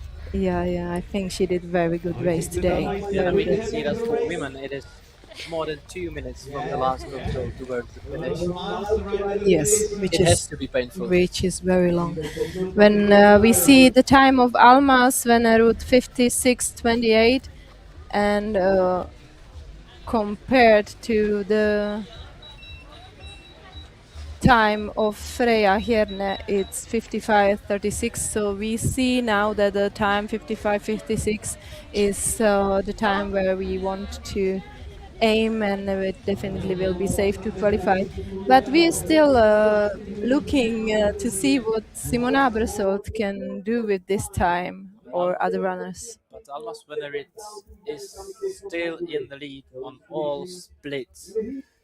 Knowing that Sanna Fast is getting late as a last starter in this heat, so Alma Svenerud actually with the time 56:28 could be the winner of today's heat. Yeah, because we see in this heat number 2, we see Anna Dierkorn is behind, Jana Peterova from Czechia behind, as you said, Sanna Fast Sweden still behind after the first part, we have to say, just the first part. Also Ida Happala from Finland and also Teresa Roturier also in the first part. All those girls in the heat number 2 are behind Alma. But it is still very tight there. In the meantime, we are waiting for Marianne Andersen. She will be late for Janka Mikeš, and she will be late also for Marketa Muličková. So let's see if she will get. Yes, there she is. So there she will be behind faster the than bush. Florence Hanauer from France, and that will secure her spot into the long and middle final. I might say. Yeah, looks safe. There is still Finnish duo Mari Katainen Venla Taulavuori ahead of her, and also Paula Gross from Switzerland, Mari Olausen from Norway. But as you said, there are 20 runners qualified from each heat. So I think it will be safe for Marianne. But we see a little bit hesitations, a little bit mistakes. And we are further in the race, so I would expect some elephant parts in that part of the race. And even though we could see that Marianne made a mistake in there, so it will be challenging until the very end. So that's something what we like to see. Yeah, of course, in the last part of the race where there is marshy part, maybe a little bit green, there can be already a lot of paths there. But of course, maybe plenty of wrong paths, and it still can be challenging to see which one to choose. Here we have, Kalupski. What first came to my mind, his excellent performance on Tiomila. He was leading the Langanatten all the time. He was running for Tampere Pirinte. And from the first step towards the last one, he was one who led the whole starting field. But he is a very successful junior runner. He got 3 medals in Romania in 2023 and having a very good season. And he's just slightly behind Tomáš Křivda, the best Czech runner this year in the forest. So we can expect some good performance from him as well. Yes, he's, from my point of view, he is very technically good runner.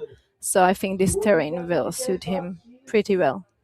I have to admit, I was caught by him on the Czech middle champs, and it was so tough to hang on his back. So yeah, he's a technically very good runner, but physically also very well prepared for this season. Yeah, I think Marianne Andersen already hears that she is coming to the third position, so she is probably a little bit relaxed, but I don't know if relaxed is the right word to use today, because of course almost an hour of running in this terrain, it's it doesn't feel any close to being relaxed. But of course they can save at least a little bit of energy on this final part. Back to men, we could see that Jan Stříček is still leading.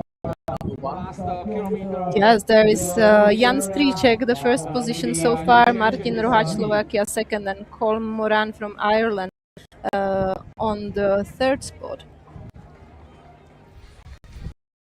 You can see Salopek from Croatia being quite fast in this third part, but let's see how the race evolves for them. But of course we have in men category we have more names starting later. And talking about more men names coming into the finish, we are heading into the forest, hopefully, where we are chasing, I guess, Daniel Bolechowski. We will see. Meantime, we watched Maria Andersen reading out her SI card. Everything was okay, so that will mean a final A for her. Still waiting for drone from the forest, so we can spend some time with Venla Taulavori running into the pre-warning and maybe fighting for the lead in heat number 3. Or yes, she did a very good race, I have to say. It's her and Marika Tainey having a good race. Venla started ahead of her, so she's already heading to the finish. Very good time as well. If it is 2 minutes 10 seconds into the finish, she will have also time of 55 minutes, and that will be even a bit better time than Freya Herne from another heat. So that's a great race from Finn.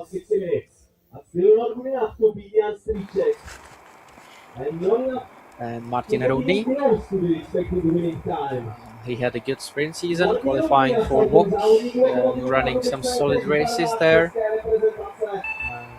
I guess it will be just a guess, but I think his best result in World Cup, no, it definitely is the best result in World Cup. He was 12th in 2023 on a home ground as well in Česká Lípa. So I think his goals can't be lower than that. So squeezing into top 10 in one of the next races, and of course get qualified today. That's the main goal. Yeah, for that's today. the main goal for today, as you have said. I think if he could handle the nerves and do everything properly, he can manage to do very good results.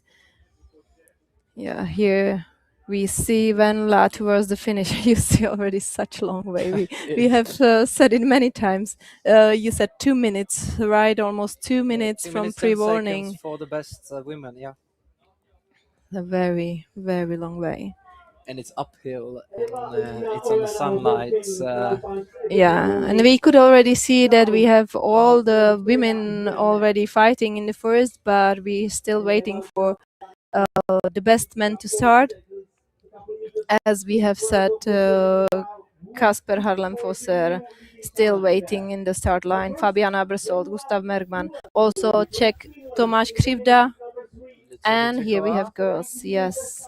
And that's a clear lead ahead of Freya Herne, so Lucia Dietrichova definitely is having a good day result-wise. We will probably hear more specifically how did it go in the forest, but if we look on time, it's a perfect race for Lucia Dietrichova, but it is also a perfect race for Venla, because she, as we mentioned both already, she's running into the clear lead in heat number 3, the strongest heat, as we expected it will be the strongest heat, so this will definitely secure her clear qualifying for the next races. And I can tell you, it is look at quite high up in the mountain. It is 31 degrees at the moment in the shadow. So it will be like in maybe like in Finnish sauna on the On last the last part of the meters. race, yeah.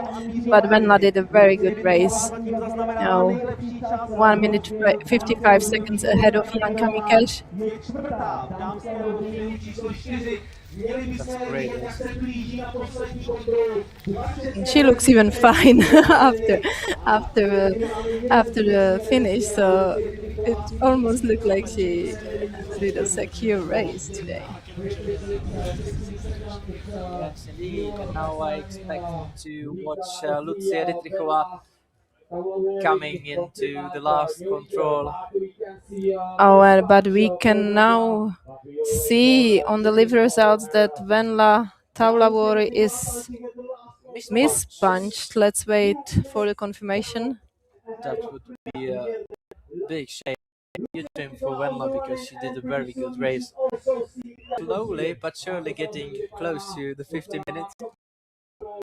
So far, she is coming for the lead in women heat 1. So far, only Sabersol is a bit faster than her in the forest, but no other girls so far. So I think it will be very good result for Lucia. And also, as you have mentioned, having a good feeling and confidence towards the final races.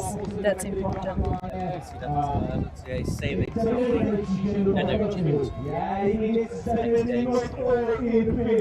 It's 1.5 minutes ahead of Freya Hjerne, and you see 6 minutes ahead of the third Emma. So very good race and big gaps. Where the problems came For the Finnish girl, yeah, mispunched control number 4. So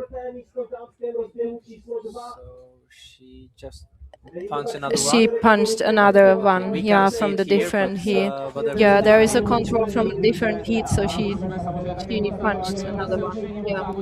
Now we see Jana Petrova from Czechia already in the finish. She's fourth in the heat number 2 behind Alma Svennerit, Eva Ornahel Jørgensen and Corina Hueni. Which also means secure qualification, because we see, for example, Sana Fast or Teresa Roturier being behind her in the first part, also Ida Hapala. So I think Jana Petrova did also very good race today. I agree.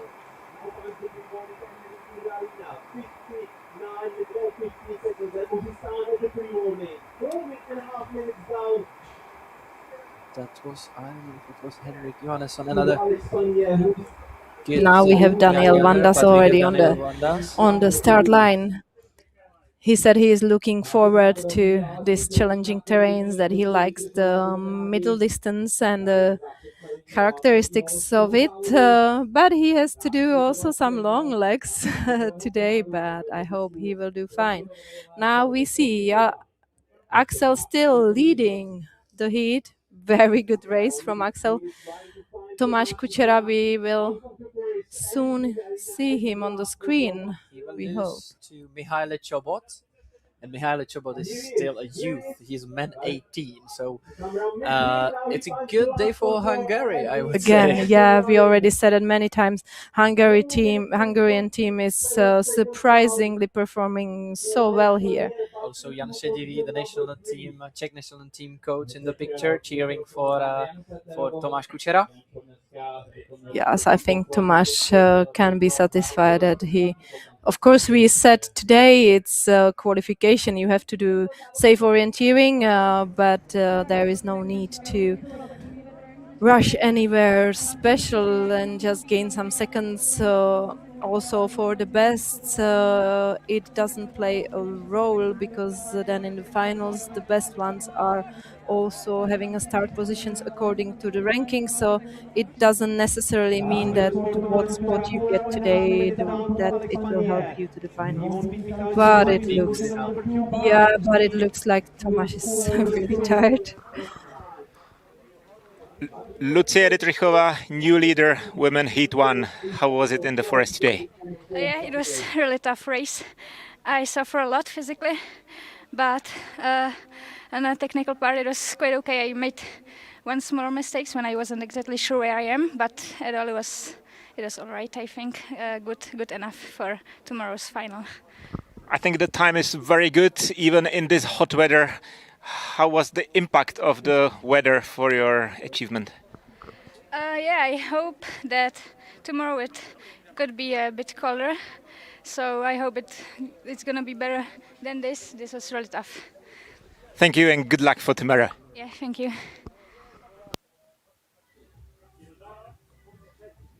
Also, Jana Peterová complained a little bit about the heat. Yep, we can agree with Lucia that it is a warm day.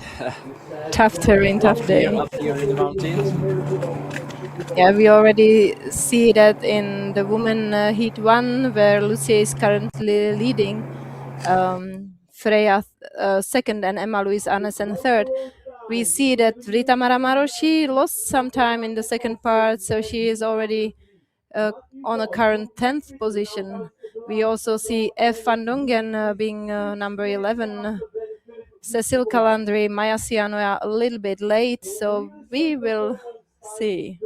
That's interesting to hear, because these are big names. They were still placed, from your overview, they are still placed in top 20, which is the main goal today.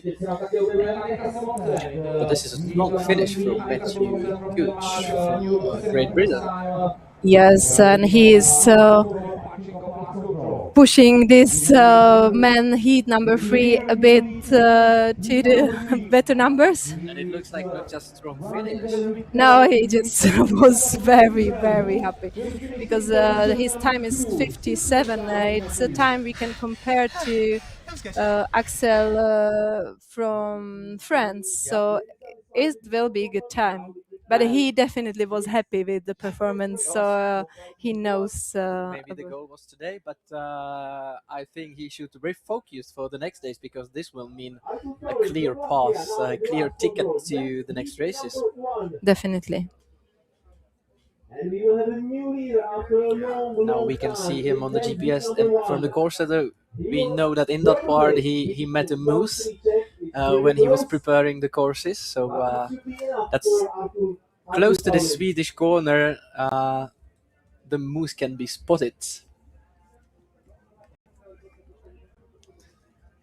So it is very nature similar to this part of the nature is similar to Scandinavian one.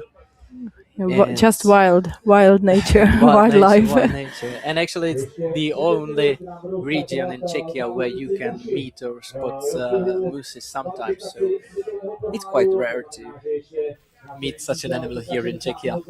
But Joachim Zufall, and that seems very promising to him, because he punched the pre-warning ahead of Artur Spaulins from Latvia and Jan Stricek, his teammate. So I think Joachim Zufall, he is a fast runner. He will push hard, as we could see, towards the last control, towards the finish. Maybe that would be interesting to hear what Jan Šedivi is shouting or telling the runners on the last control, because then there is a time to give them some information how to handle the last 100 meters. But I think Joachim Zufall will be pushing all the way. He's also a young runner, quite unexperienced on the world level. That was Michal Olejnik, who is training in Poland on the northern border of Czechia, where the terrains are very similar to this terrain. So I think he should feel pretty comfortable here in Šumava. Mathieu Birer, a big star of junior orienteering, but the winner of the last leg of this year's Tiomila. So entering in a big style, also senior club scene, reaching 2 gold medals a few weeks ago in Sweden, winning sprint and long distance. He was 11th, if I am right, on the middle distance. reaching medal also in relay. So Mathieu Birera, big rising star of world orienteering, son of the father who I think concluded his career with the long distance gold medal in 2003. So yeah, Mathieu is going Yes, in a the new footsteps new of his generation father. coming. Yeah, but we see he is lagging behind a bit after Arni Ronkainen from Finland. But it's just in the beginning, so and the gap is 19 seconds. It's really nothing in this part of the race. If Mathieu Birera struggles in some part of orienteering, sometimes it is middle type of Technical. orienteering, technical orienteering, because yeah, he was beaten by Jan Stricek 2 years ago. He was I think fourth, and he was injured last year, but he was fourth in Lithuania. He was 11th in the middle JVOG, so it's the only race he didn't manage to win on the JVOG. So the middle is still part of orienteering, which I think Mathieu Birera will be focusing on to improve. Here we have Jakim so far from Czechia coming to the finish, and I think it was interesting performance from his side. So far leading with time 62:44. But after the first split, after the first challenging part, he was 25th already. Matthew on that, Kuch, so the he- new leader of Men 3. How was your qualification race?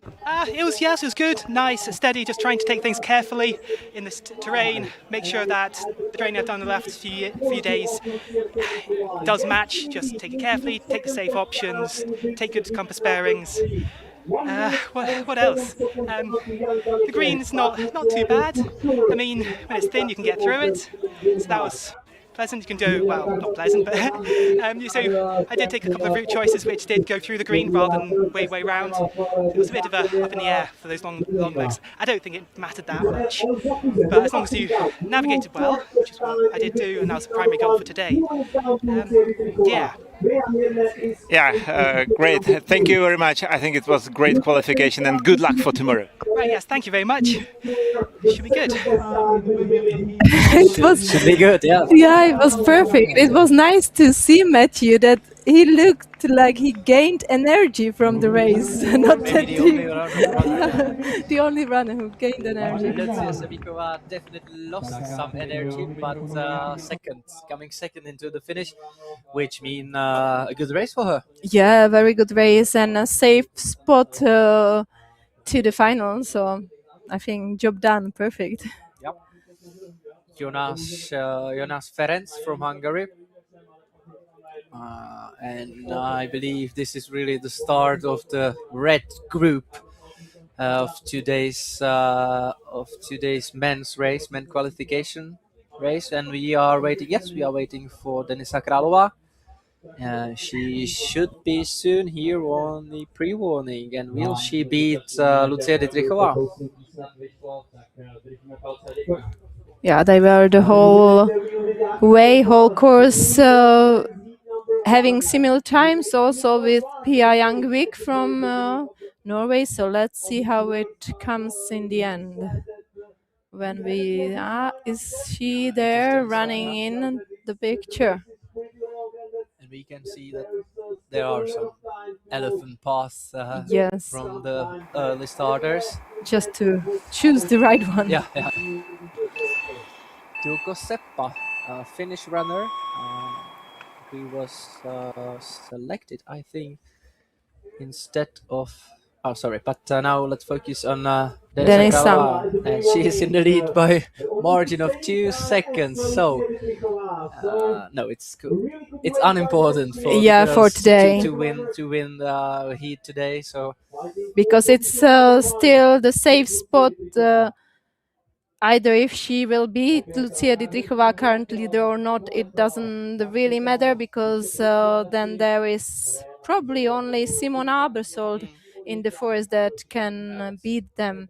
We will see about Pia Youngvik. Maybe she can also have a strong second part of the race, but otherwise other girls are lacking behind. Yeah, it means definitely top 4, top 5 spot for Denisa Kralova. So the job done, and Yeah. let's focus on tomorrow's long distance. Exactly. There is Simona, there is Pia, but then other girls are really falling behind. Cécile Calandri from France and Alexandra Horník still.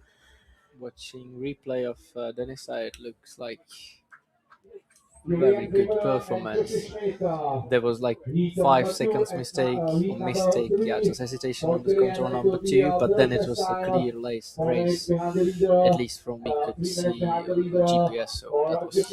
And we already said it before, the good orienteering, solid performances what today, and it was what Matthew Koch was saying in the interview actually, and he was very happy to withstand with his goals, and you see it pays off.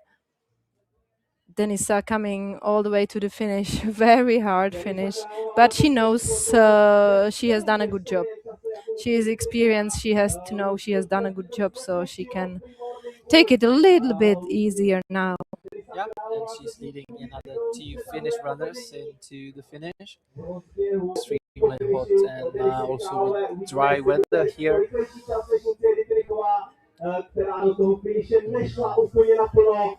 Denisa is also sparing energy to the next races. That's Yes. clearly visible.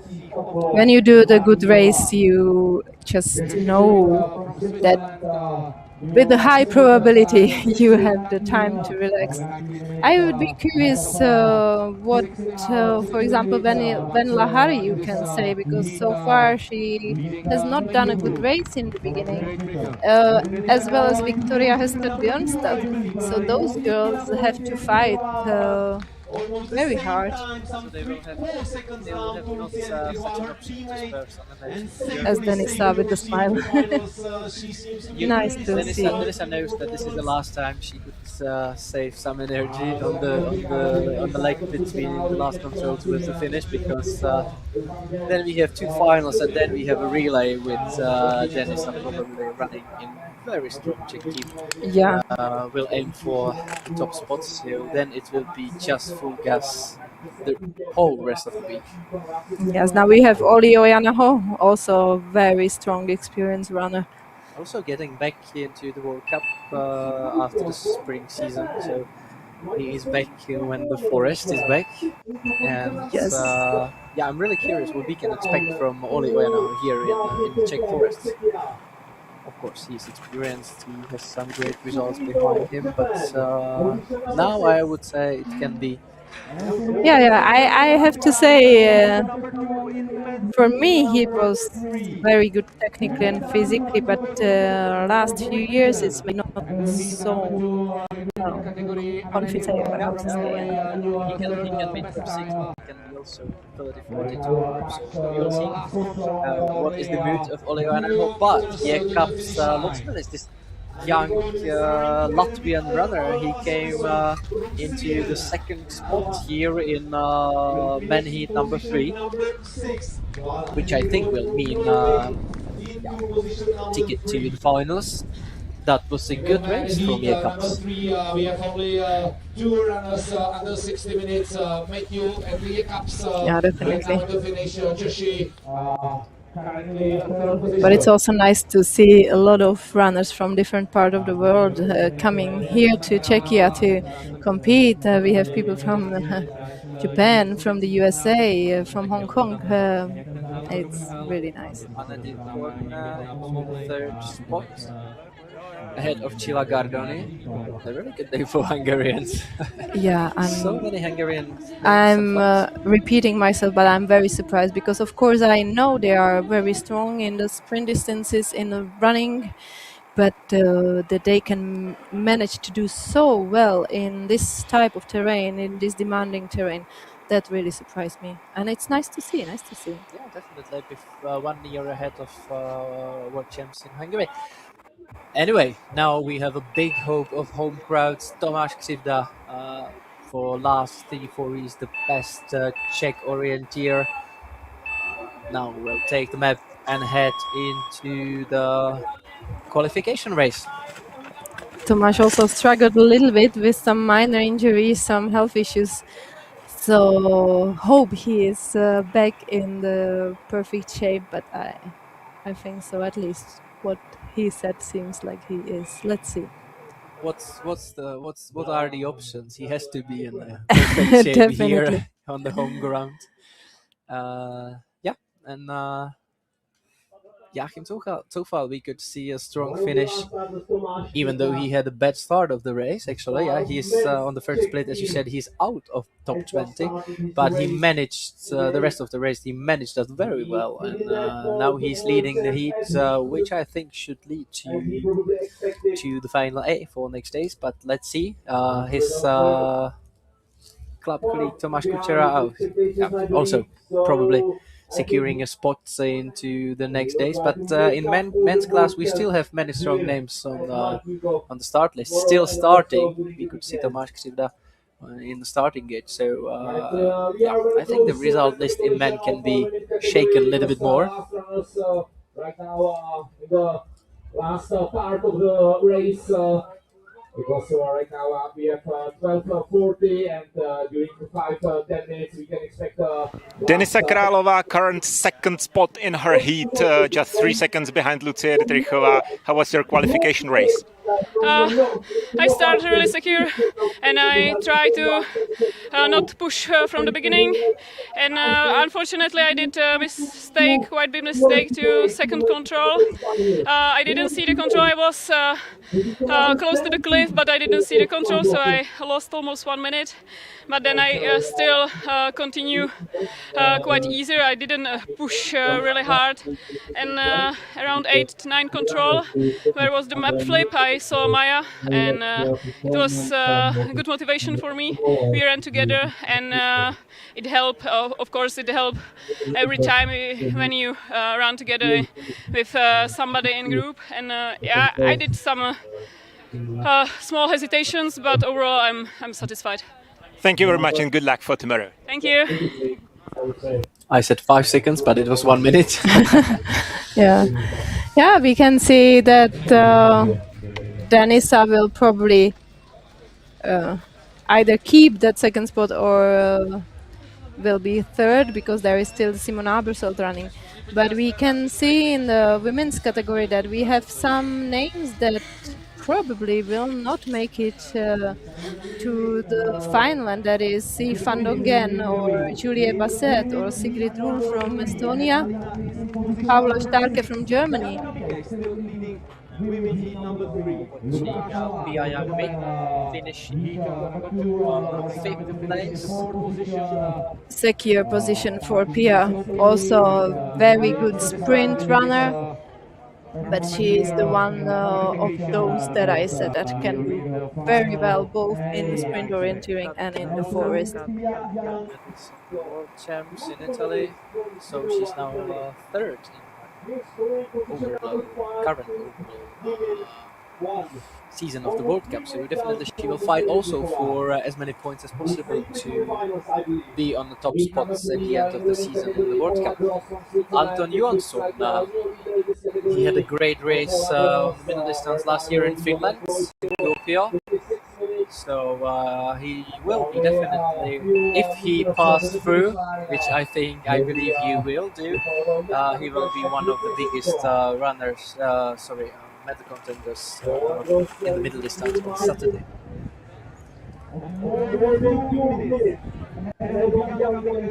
Yeah, Paula Gross from Switzerland smiling and looking very, very happy, and clearly the best time so far in the women heat number 3. 1 minute 54 seconds ahead of Janka Mikeš, and you know, she really take a secure place and saved probably some energy for next days, for long final and for middle final, and then also for the relay. We have also, as we mentioned before, we have some people, some runners mispunched. Isa Envol from Sweden is mispunched. Tereza Smelíková is mispunched. And that's a big And name for this distance. Venla Taulauri also mispunched. So these girls we will not see in the finals. Tereza Roturier, she is not having the best day today, but still it will be a safe run into the finish for the final A. But let's hear from Paula Gross, I believe, soon. Je to pouze postoupím, nepostoupím, dnešní závod nerozhoduje o ničem jiném, nerozhoduje ani o startovním pořadí zítřejšího závodu. Zítra se nebude startovat podle výsledků dnešní kvalifikace. Paula Gross, a new leader in women 3. How was her qualification? It was very nice. I was not feeling like I pushed too hard, but I had it under control all the time, so I had a good rhythm and I could enjoy the race, yes. What about the terrain today? Did it surprise you, or was it the terrain that you expected? Well, no, I'm old. I have been in Czech many times, so it's for me it's typically Czech, and it's also similar to some forests in Switzerland. Less stones than a model map, but I expected that, so yeah. Okay, thank you and good luck for tomorrow. Thank you. I guess this is exactly the feeling you want to bear from qualification to the next day. Yeah, that you are confident, that you know the terrain, that is almost the home terrain probably, yeah, that is. And here is, we can see the colleague of Paula Gross, and it's Simona Abersold. And we see she is lagging a bit behind, which doesn't mean anything today, but it can actually help other girls to be more confident. I mean, to Lucia Dietrichova, Denisa Králova. But I think it means that Simona spare a lot of energy for the next days. Definitely, definitely. She is the one that can afford that.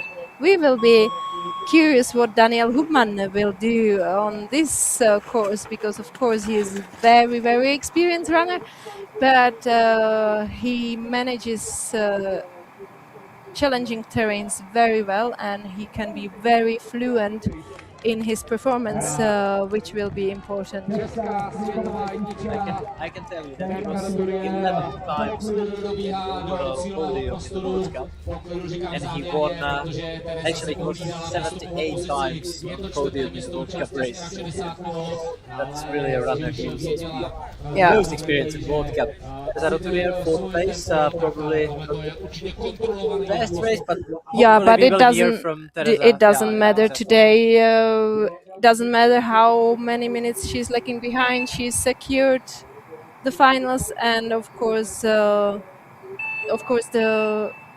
finals won't be the same. The same as was the result. The start list is then mixed again, so it doesn't really matter. It's either you are in or out. You are right. Abersold is ending her race, and we saw the winner of this year's O-ringen, Viktor Svensk, starting his race. So big names on the opposite parts of today's qualification. Yeah, women are coming to the end of their race, but men are still. The best ones are on the start line now. Simona Abersold from Switzerland. Last meters for her, really safely to the finals.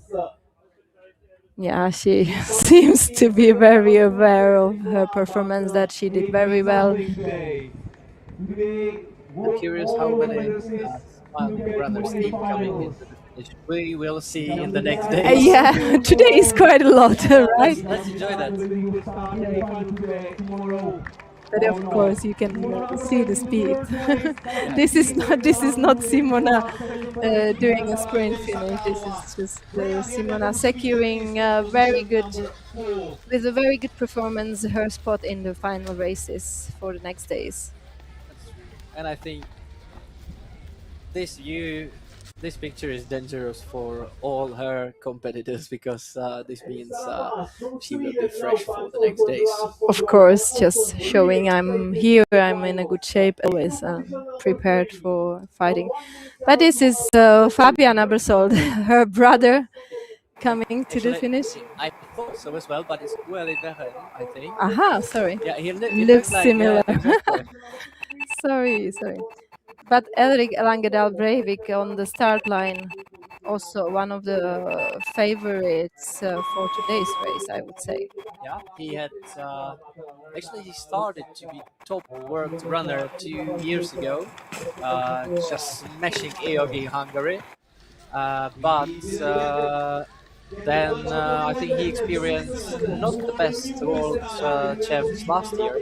So let's see what it will look like for Erik Langedal Breivik here in Czechia. Okay, so sorry for Ueli, No, actually, who is now leading the men's heat. he's 32 years old, but he's unexperienced in the World Cups. He ran World Cup once in Czechia, I think, actually in 2018, and his best result is 78th place in long, and that's it. So even though he's 32, he was selected into the Swiss team, so he has to have a very good season this year. Yeah, of course, but you can also see the changes in the teams. For example, the Swiss team from the men's side, we can see Martin Hubmann being injured, so his spot was free. We saw Matthias Kiburz focusing on the marathons and road running, so he also kind of left his spot in the team. So it's very nice to see that there is actually place for another runners, either young new ones or the ones that were always a little bit behind those stars that decided to take another way or unluckily are injured. Kasper Harlem Fosser. Very big name. 12 medals from world champs.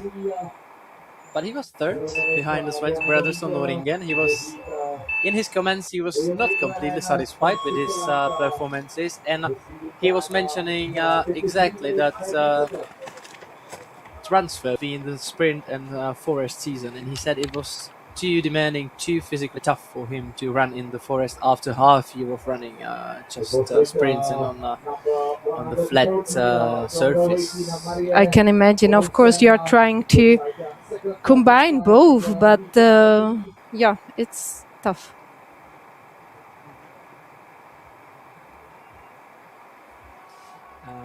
We are watching Mikka Kirmula, one of the favorites into the forest race. But go back to the arena. No, we were supposed to go back to the arena, but before that we will watch Tomáš Křivda. Yes, running to this long leg, using some speed. It looks good. It looks good for Tomáš Křivda so far. And now let's hear from Simon Abersholt. Simon Abersholt, third place in your heat and easy qualification for tomorrow's final. How was your qualification race? Yeah, it wasn't that good.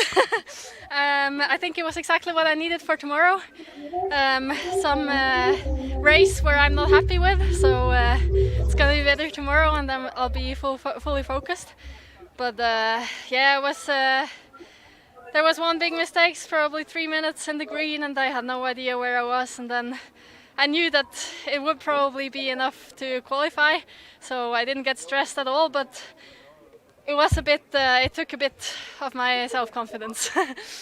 Yeah, but let's hope that tomorrow it will be better for you. Yeah, definitely. Tomorrow I will be more focused, I think, and then it will be better. Good luck for tomorrow. Thank you so much. That's a pro speaking, you know. There was a lot of time for improvement, but yeah, it reminds me a little bit of Simona Nigli when she was in her best career, that she just simply had the capacity to do a mistake like this and simply run it up and be confident. That's what Simona basically told us. I think it's Simona Tuve and Simona, these two are the only ones able to run up such a big mistakes. Yeah, and also what Simona told us, and maybe tried to tell the other girls, like, I am here the next day is more focused, stronger, faster, and actually, let's if you are wait. in such a position as Simona is, I think it's good to to experience that mistakes today. You Yeah. can Of course. surely just take a lesson from that. And we already saw she already took it because she said, okay, I will come later and be more focused. Yeah, there is also Emil Svensk on the course right now. And here we see Mari Olausen from Norway. I'm making a mistake, quite a big one now. So as I said, there are paths, but as you said, there are probably paths which are leading you to into the mistake. Because we could hear that we are waiting for Mari Olausen, but we didn't find her, and this was the reason why we couldn't find her in our picture on the camera on the pre-warning. But back to the women heat number 1, where Simona Abersholt secured the 3rd spot. Rita Maravarashi, 20th, the last. Probably it is final right now. So yeah, it is final. So last to qualify. Here we have the Alma Svenerud keeping the 1st place, but all the other girls qualified. Jana Peterova also. Ida Hapala, Inka Nurminen, 2 Finnish girls. You would expect them in top 10 probably today? But yes, probably. Actually, Finnish girls were struggling today, I have to say. Let's see how it will be for the men's side, but also see. And another Hungarian name closing women top 20 in heat 3.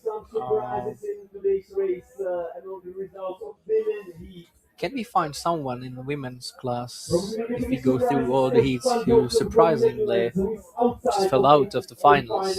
Of course, we have those mispunched.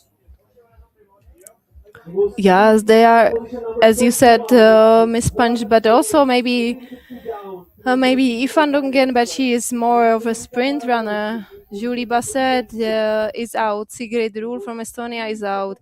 Paula Starke is out. Laura Robertson is also out.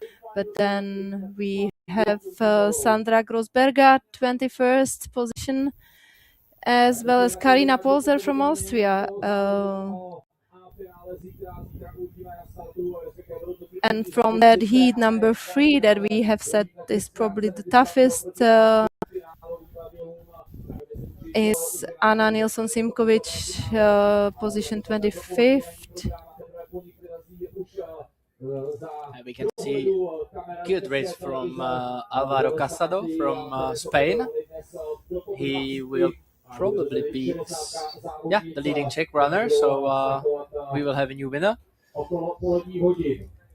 Leader, sorry, that would be too soon to say that.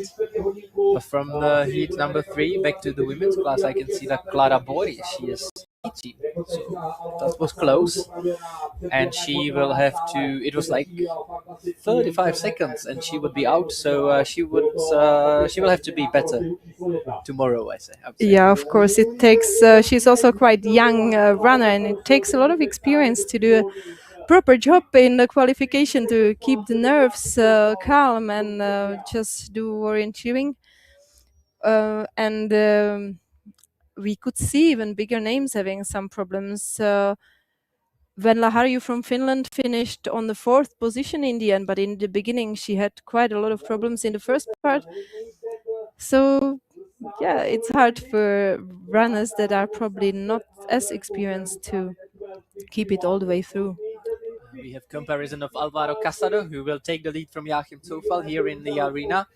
Alvaro Casado, actually, he did a very good race, and still he is 10th on the first split, so good race from him. But Joachim Zufall, we mentioned that maybe 2 times, that he started pretty bad, and he was 3 minutes behind Alvaro Casado on the first split.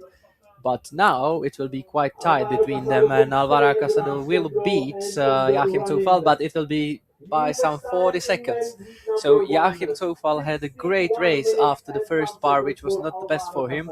But starting on the control number 6, he did a really good race towards the finish.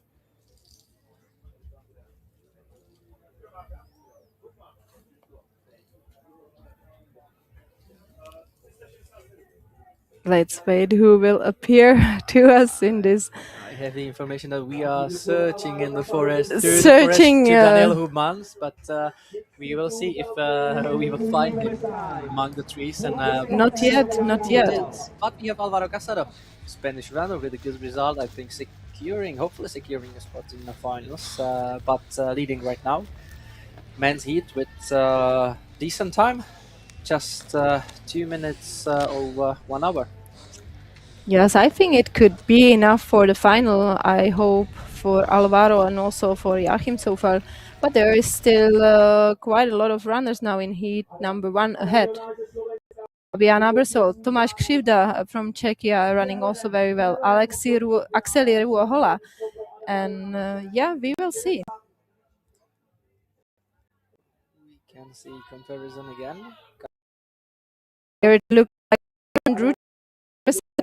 in the end, and all the same way, just a little path chosen in the beginning. I think they started. These are the parts of the forest where I would guess that you just decide according to what you see ahead of you, and you try to take the cleaner path. Yeah, it can be. Venla, really you in the end easy qualification, but there were some struggles in the beginning. What happened? Yes, I did already on the second control quite a big mistake. I was there in the rocky area and I didn't dare to go down enough, and then after that it was a bit nervous to run when I couldn't know what's the situation. But 4th spot in the end, so I think you must be satisfied or have a good position for tomorrow. Yes, and I hope I didn't push too much, so I think I have some energy left tomorrow. Good luck for tomorrow. Thank you. It was also the second control, the same that Denisa Kralova told us. It's very difficult when you are running from the top of the hill, and you are searching for such a cliff from above. Yeah, and it's the beginning of the race. First control was in more open area, and the second one was directly in this very, very stony area with the big stones. So maybe those runners who approached the area faster than it probably should be, then they have struggles here. But of course, as we have said, it's luckily for Venla that she could run it up. And maybe also, as she said, spare some energy. Let's see next days. Yeah, hopefully for her, she will need it. Nicholas Kastner to the finish. Also, very nice performance from him.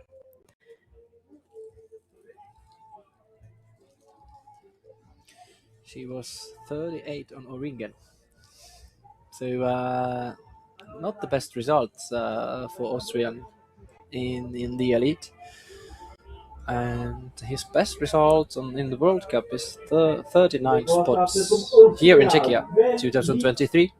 So, and actually we have to say that we are on the Austrian border today. So the runners are running like a few meters from Austrian border. So the Austrians should feel pretty like at home here in the arena of the World Cup. It's true, but so far, especially in the men's category, in the women's category, we have not seen many good performances from the Austrian. Janis Bonek.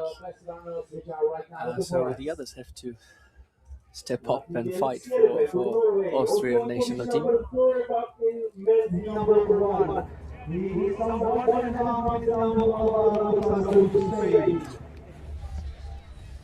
Yeah, so we have Nicholas Kastner.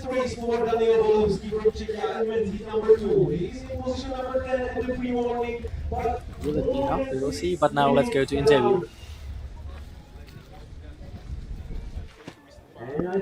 Alvaro Casado, new leader of Heat 1. How was your qualification? Well, it was fun. I wasn't expecting such a long legs, and definitely I tried to keep calm, not push too hard at the beginning, knowing that the heat maybe was the biggest force that could stop me. And I tried to go smooth, even though I did not manage it. And yeah, a couple of small mistakes in the way into the controls in the green areas. I was so inaccurate over there. kind of didn't understand at all the greens in some sections, and I tried to rely on my compass, but I was being pushed by the vegetation to the sides all the time. So that's something to really work on at the moment. So yeah, but overall, I think okay, if I came first in the finish, which is a big surprise, it's something that probably will be into the A final. So I'm happy with that, and yeah, looking forward to tomorrow. Let's see if the legs can. Thank you. You're welcome. Thank you so much. You see how it is. The runners already are thinking about what to improve to the next days.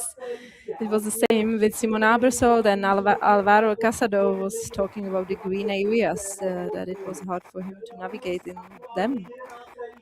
So maybe we can see very good performance from him in the next days. It seems like he's prepared very well.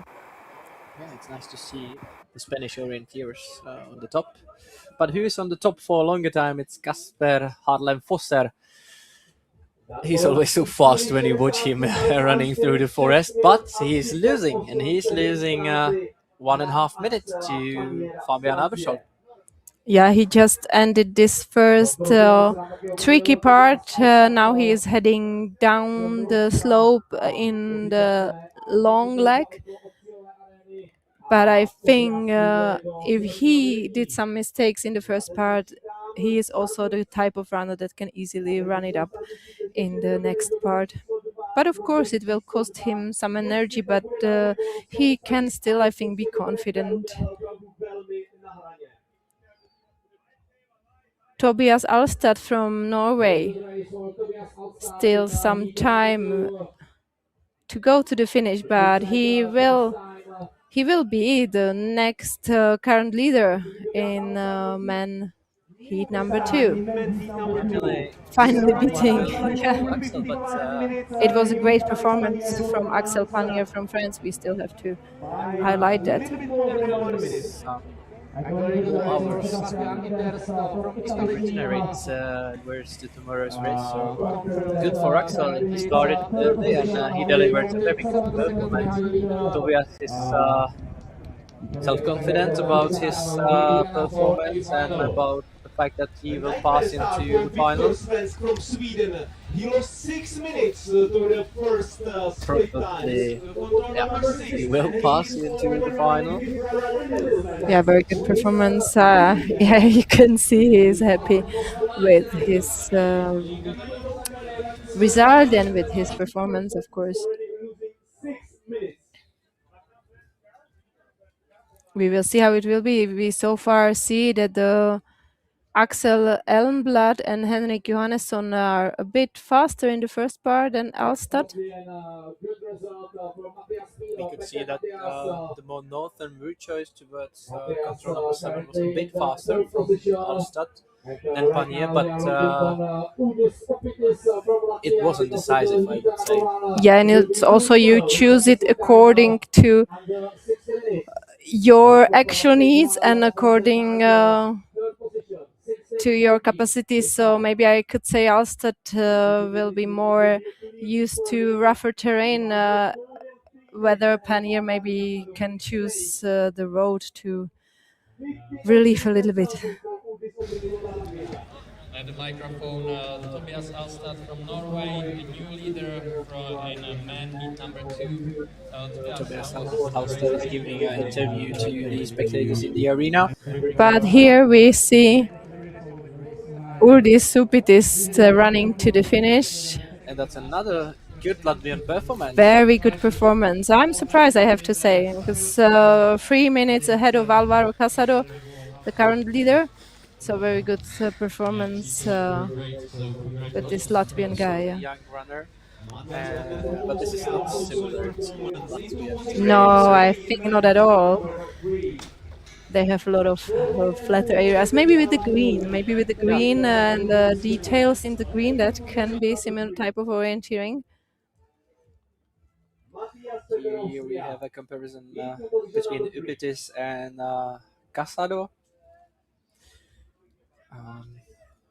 But we also might say that this is the third round of the World Cup, the first forest round, and the fourth round will be also the European Championships in Lithuania.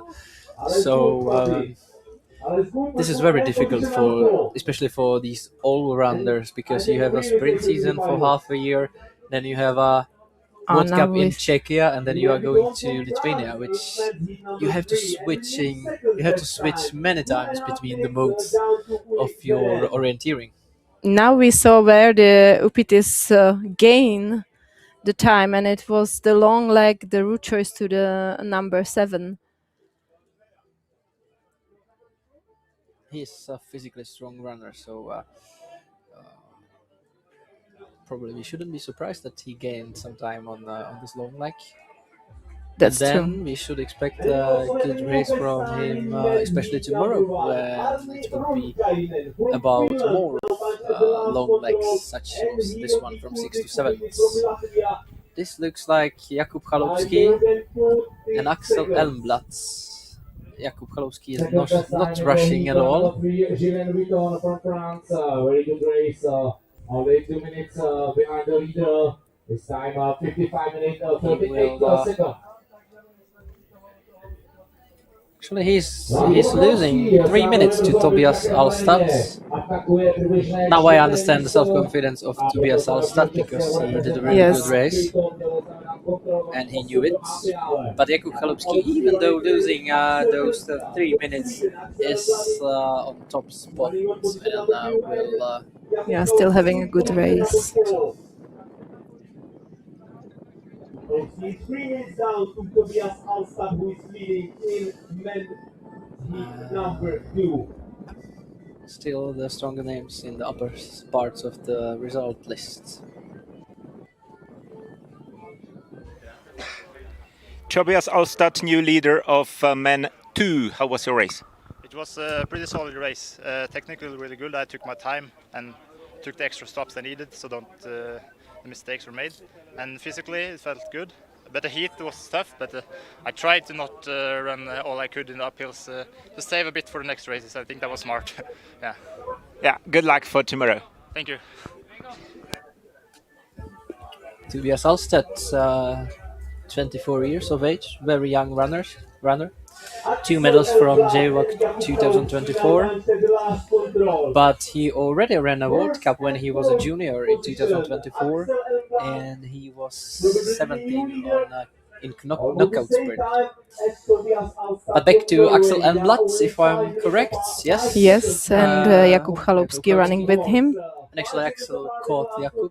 Yes, they are running the same heat, so he caught him up, which definitely can give him more confidence. Even though he was caught up, he looks quite relaxed. Yeah, so I think they are doing very good race, because Axel will, of course, keep that first position, and still it means so far 4th position, if I'm correct, for Jakub. Yes, he's 4th at the moment. Surely he will lose some positions, because there is Henrik Johannesson, there is Eirik Langedal Breivik, there is Mathieu Perrin, Reto Egger, but it could be something like top 10 for Jakub Chalupski, which is cool enough to get into the finals. Yeah, there are still very good names that are lagging a little bit behind, as Mika Kirmula, Daniel Hubman, Lauri Silt, and Havard Sandstad Eltsmo. So we will see if they can run a little bit up. But you talk a bit about not the best day for Finns. Yes, I mean they did a good performances, but yeah, not perfect ones. I'm sorry for that, because Mathieu Birrer came second into the finish, and he is behind Arni Ronkainen from Finland. So that is a good finish performance.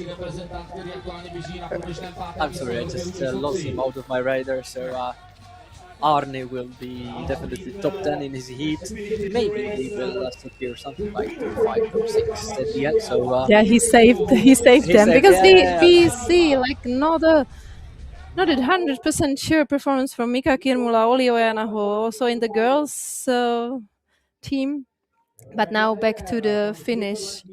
We have Martin Rodney coming to the finish, and he is lacking a bit behind. Now it will be more than 4 minutes behind Ueli Veren.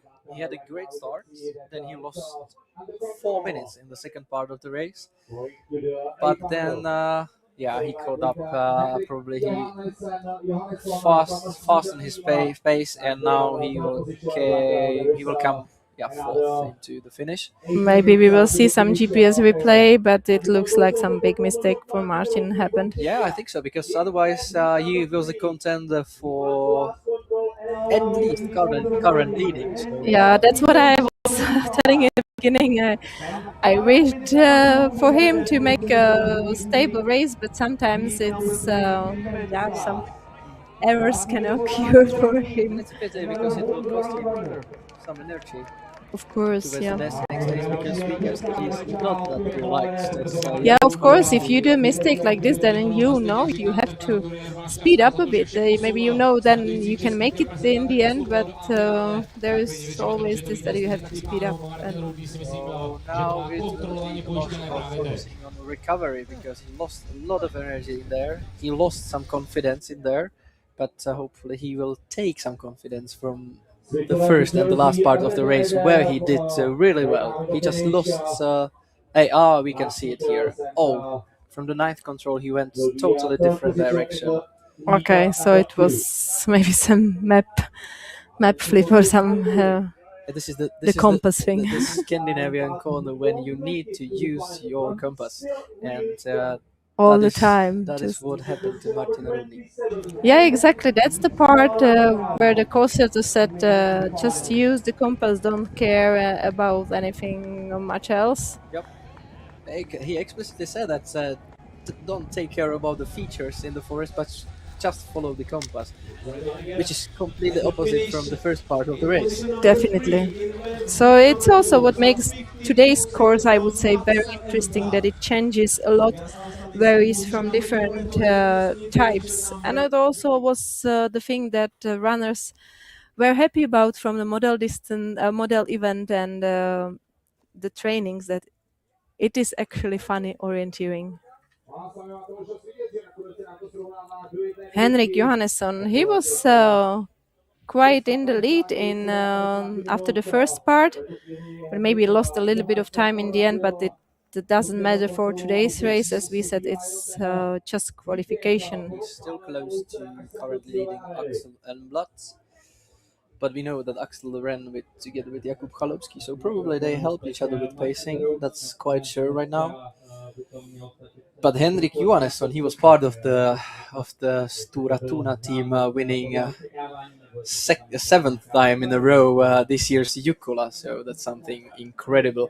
And he was part of that with all four Svensk brothers. We have just two Svensk brothers in here, starting late today, and we haven't seen them much from the forest, so I'm interested how they are performing at the moment in the forest, Victor and Emil Svensks. Yeah, I think a lot of runners are now on this last leg, and in between also we have not seen yet Daniel Hubman, Tino Polsini and Mika Kirmula. It will also be interesting to see those. Also Gustav Bergman is still somewhere on the long leg. Yes,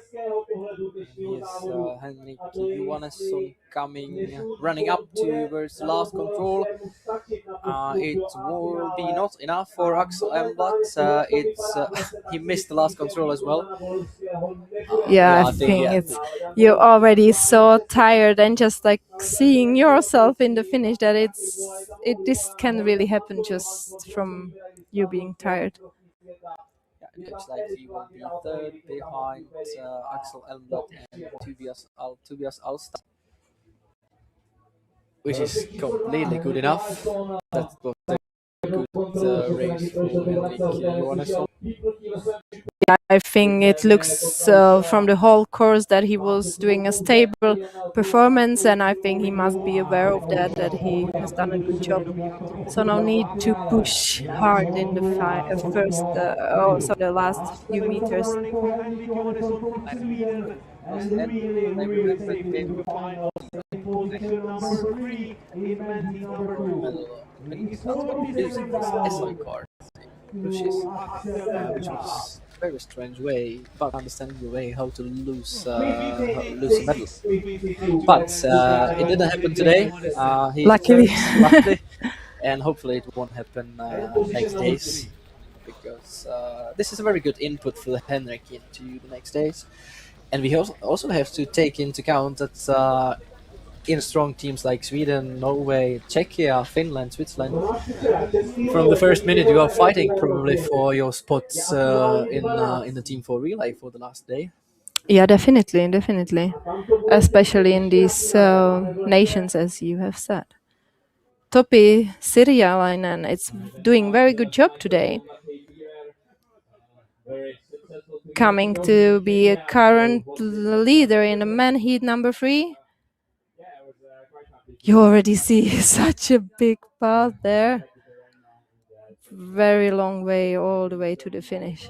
But I think Topi can take it a little bit easy.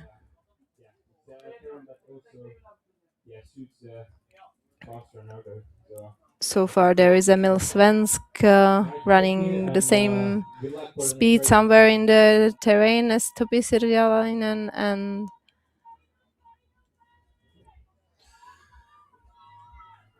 And also Akseli Ruohola is doing well in the forest, so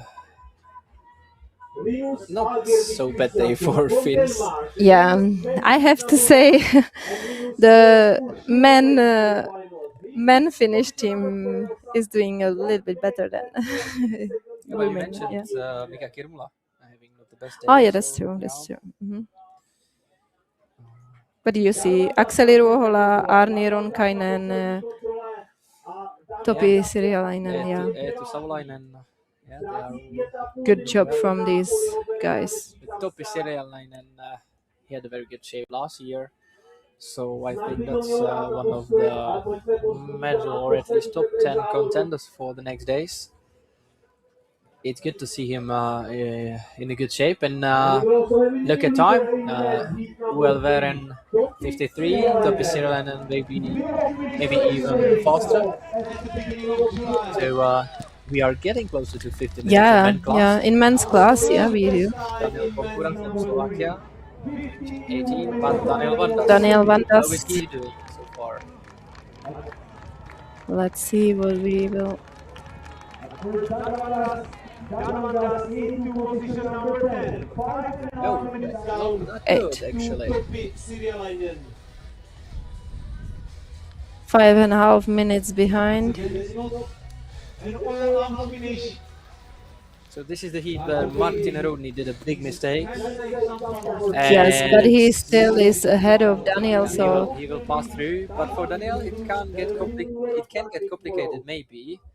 I think still it will be good enough. But we can see that from the split times, Daniel did a mistake in the same part of the race as Martin Rodney, starting well, then lost somehow 4 minutes, and then kept the pace of the leader of the heat. So that will be a similar story as in case of Martin Rodney. Hopefully it will be good enough for home Czech runner, because that would be a shame to miss him in a long final tomorrow. From Germany. Into position number 4, and once again, really second finals. we will see. It depends on but I the think so. performances also of the others. We have Luca Bassa still running there. We have Lucas Liland, yeah. Simone Mark still there. We will see. Ole Henseler he looks very satisfied with his race. But he pushed. He pushed all hard. the way, You can feel that. But of course, it's a tactic for some runners. You know, if you know that you are not the strongest, you have to just try in the qualification and then try your best to relax and get some rest until the finals. But of course, for many runners, it is the goal to qualify. Yes. Now we see Bierer and Bergman for the first time. Something about Gustav Bergman. The fourth specialist, I would say. Doing so. Just when I said it, he did a little bit mistake, but it can be like half a second. But this is a replay, so it was not your mistake. You said. Yeah. But it was like 30 seconds, so it's not a big deal in the qualification, I would say. And he's experienced enough to know this is not a crucial mistake, but he will have to avoid another ones. Yeah, but as you said also before, if the runners make some mistakes today, and we also heard some runners saying maybe everybody will make a mistake today, as it's challenging terrain. So if they do it today, they can learn from that and maybe be even more focused for the final races. So it's actually not that bad to make a little bit. To make a mistake which doesn't cost you anything. Of course, it's important. Yeah, and I think that's the case of Gustav Benman for sure. He will take a lesson. Topi Sirilainen, new leader of men's heat 3. How was your qualification? It was really good. I felt I was in control the whole way, and physically I felt pretty good. The heat wasn't too much, and I could do like not relaxed pace, but not like I didn't have to push too hard, so the feeling was good. Did you make any mistakes? Not at all. I feel like it was maybe like 10 seconds, but nothing too much.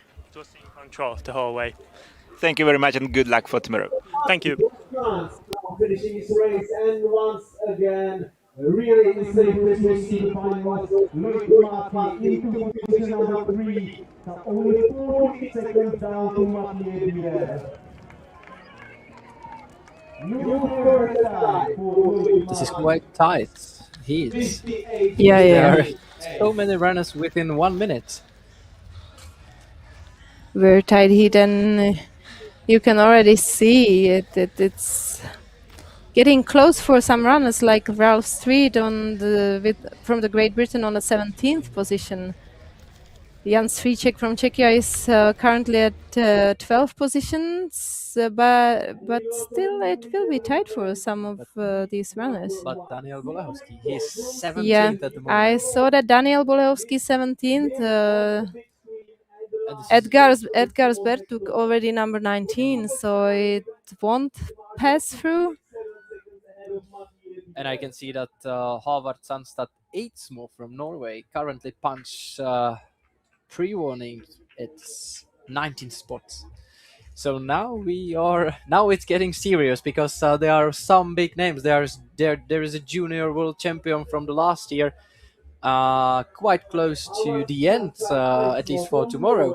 There is Sandstad Eidsmo, who is very, very close to the edge. So now it really gets interesting, and we can see runners from Australia, Germany, Netherlands ahead of them. So that is something which is interesting on the current orienteering. And I'm not happy to see those names falling out, but it is good for world orienteering, I might say, if there are as many nations as possible passing through to the finals. Yeah, still it's sports and how it is, and you just need to. This is not like Simona Abersholt. No. We see that he's not satisfied with the race, but as we have said, when you're qualified, that's the goal for today. Quentin Moulet from France also running a nice race today. Yeah, but still there are Fabiana Bersholt, Tomáš Krivda, and Akseli Ruhola in this heat number 1, which is very tight, as you said already. Simon Hector leading finish with 57 minutes, man heats number 1. But we saw him on the GPS replay that he made a huge mistake towards the 4th control, if I'm right.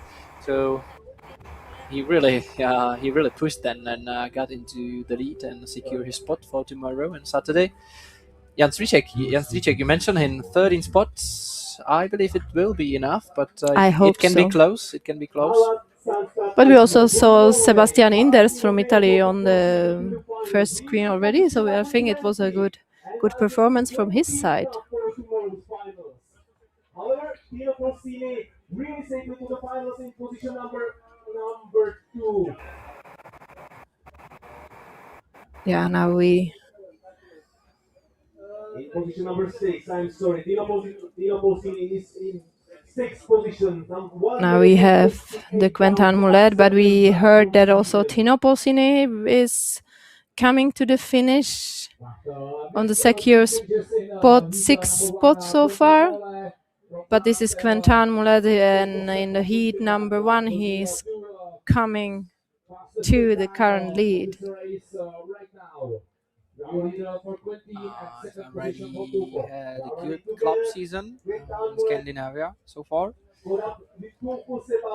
Yeah, he's coming together with Tuukka Sepä from Finland, so they could probably also help each other on the way.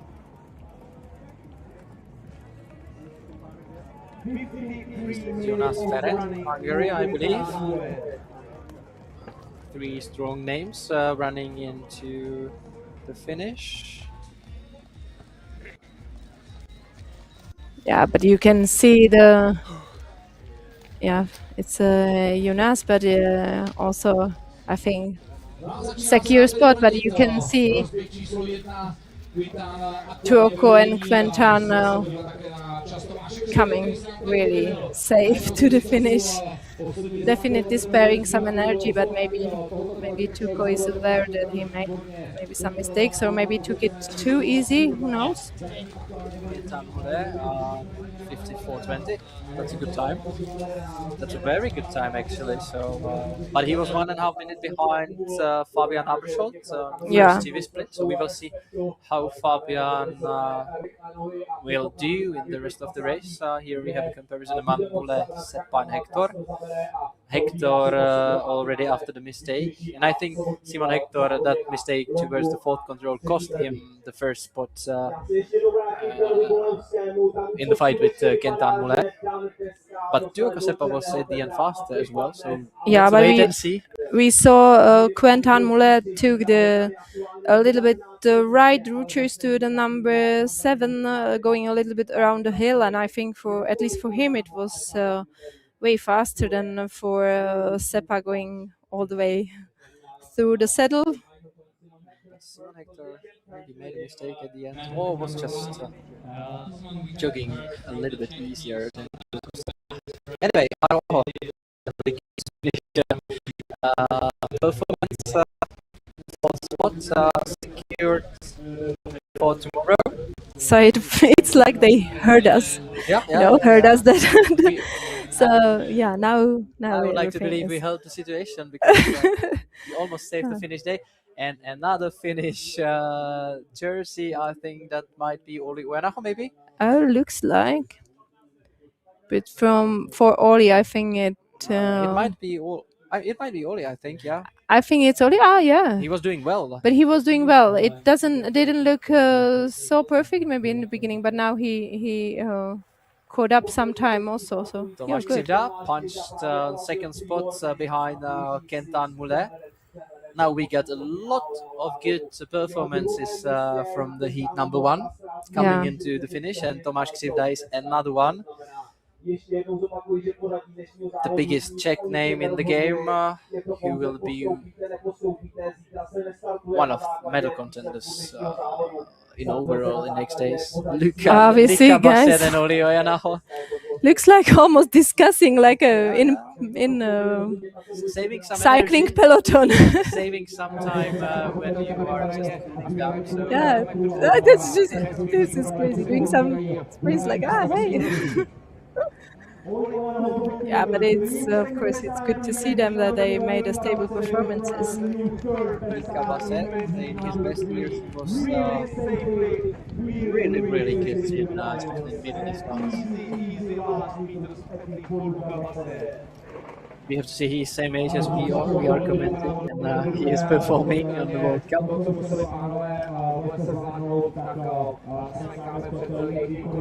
Yeah, Oli Oenaho, third spot, Lika Basset, third spot. Also first spot. And Tomáš Good Křivda. job. I think, and it's Mathieu Perrin together with him. Yes, very good job for Another those. strong name. So Tomáš Křivda, yeah, will secure the second spot. That is quite sure for now. And Yeah, he it's has a lot of energy. very stable race, solid performance. That's what is it about today. So that's perfect.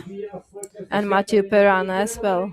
If we compare split times of Tomáš Křivda and Kentan Moulet, it confirms what you said about Kentan Moulet's good reach choice towards the seventh control. He was really strong in that part of the race, and the long leg just belonged to him. And we are also in this heat still waiting for the Fabian Abersold and Gustav Bergman how they are doing. So let's see. Some mistakes from Gustav Bergman. So one mistake on third control.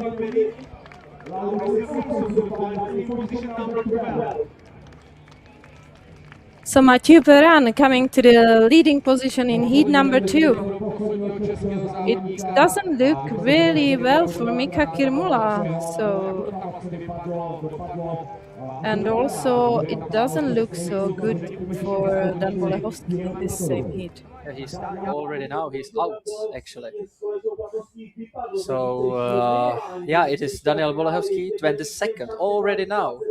And Howard Sandstad Eidsmo from Norway, 23rd. So two big names out of the finals, at least for tomorrow. They still will get a chance if they are top 10 tomorrow. They can enter or they can qualify for Final A in middle distance on Saturday.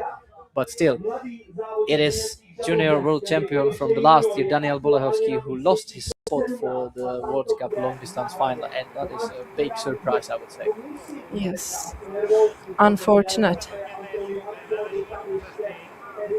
But we are happy to see other names here: Oli Oenaho, Henrik Johannesson, Michal Olejnik, also Tino Polsini from Switzerland securing their spots in the final. Lauri Silt from Estonia and Tomáš Kučera from the Czech Republic in this second heat.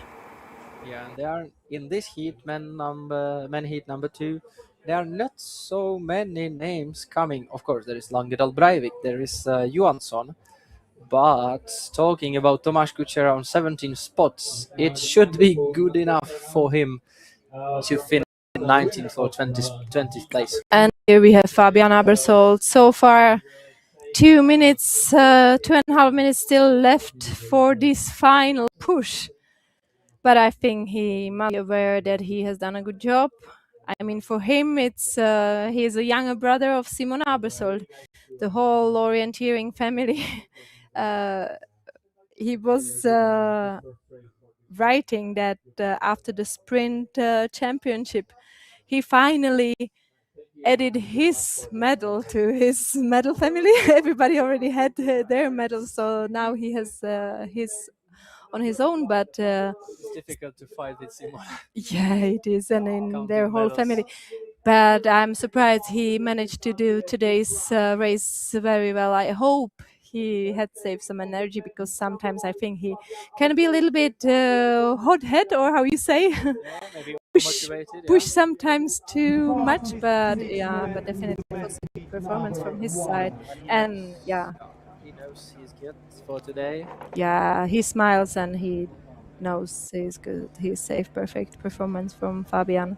He will lead this heat, and I'm not Yeah, so sure. we Yeah, have there is Kasper Hallenforser, but not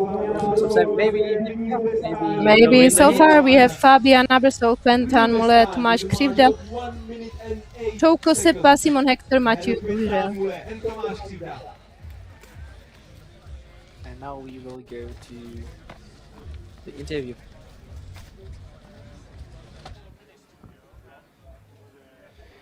Tomáš Křivda, easy qualification for tomorrow. How was your qualification race?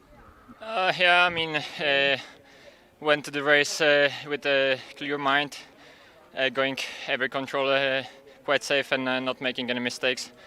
But anyway, this heat weather today in the quali was pretty demanding, so even running clean race you never feel really good. So and then I made one mistake when I completely misread a line to the wrong control, so I think I have lost some minute there maybe, and some extra control lines. But yeah, technically it felt all right, and yeah, pretty happy now hearing coming to the arena that I'm in the second place, and tomorrow it's going to be a completely different race with a much colder weather and of course also much longer course. So yeah, looking forward to it. Thank you and good luck for tomorrow. Thank you. It looks like Tomasz is looking forward to a longer course. Opposite than everybody said. All the weather.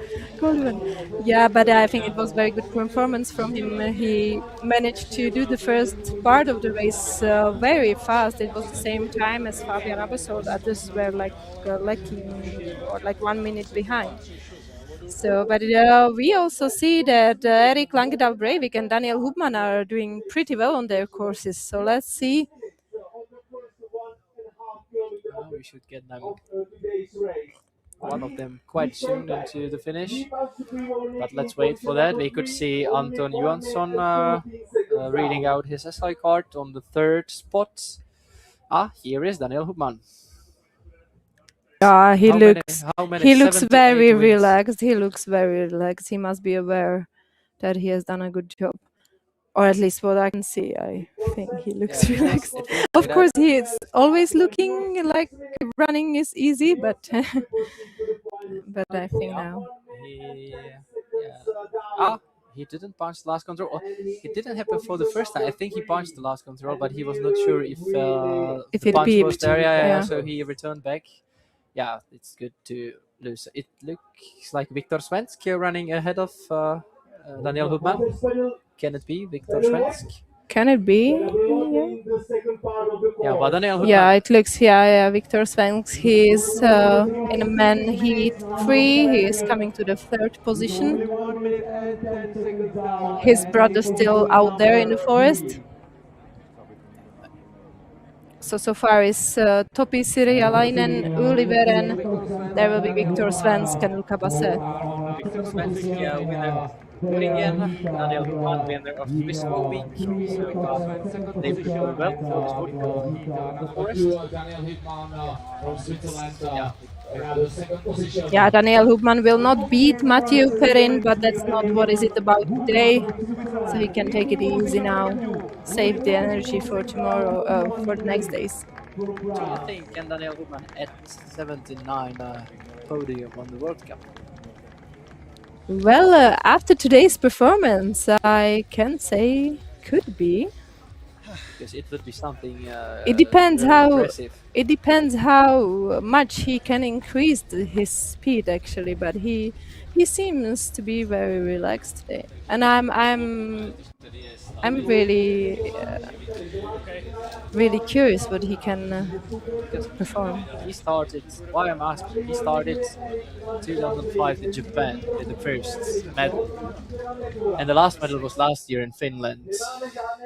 20 years after that, so that's really impressive. And if he can perform on the podium in next days here in Czechia, that would be even more impressive, and I think like unbeatable for the other runners in the future.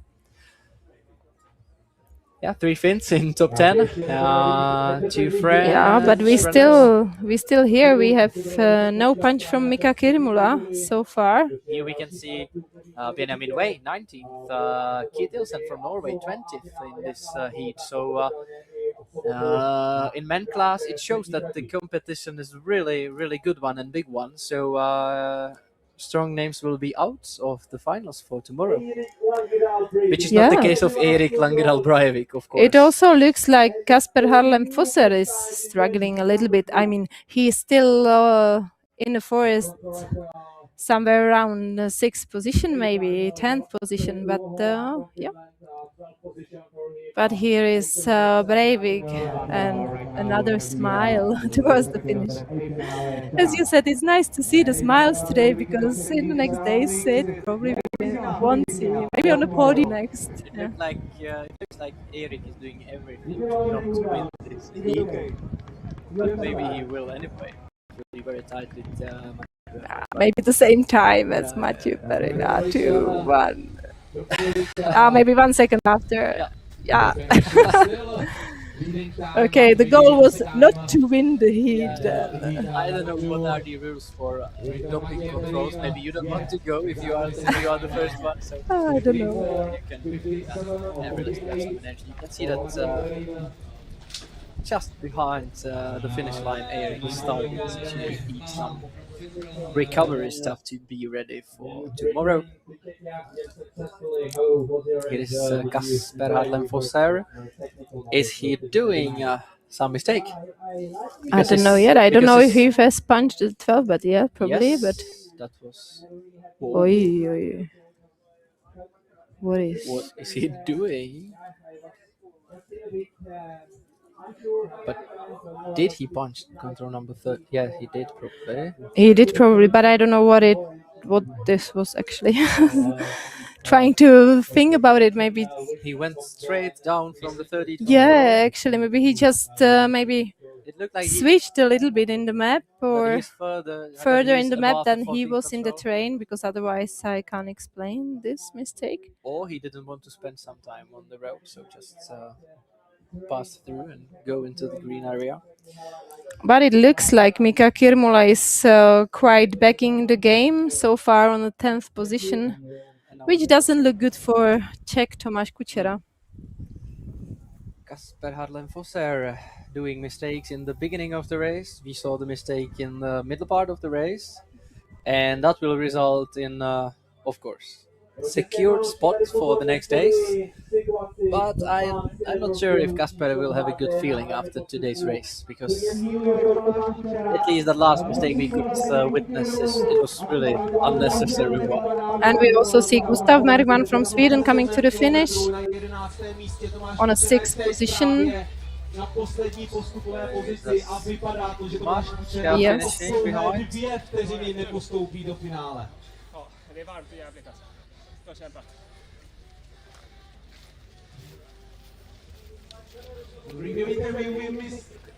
Looks like Gustav is not satisfied with his result, with his performance.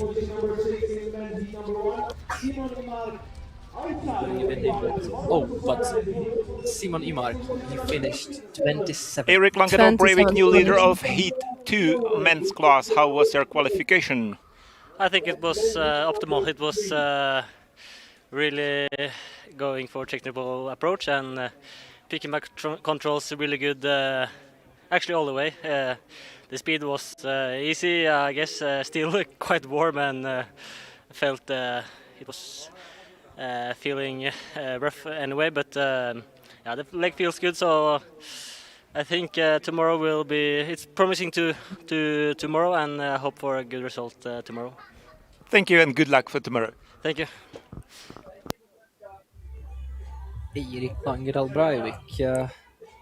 Different feelings from definitely Simon Imark, for example, because this heat number 3, there are Benjamin Wade 20th, Kittilsen is out, Imark is out, Ormai from Hungary is out, so it is not that easy in men's class to Yeah, go through. also in another heats, Daniel Bolehovsky is out, Eidsmo is out, Bertux is not in the final.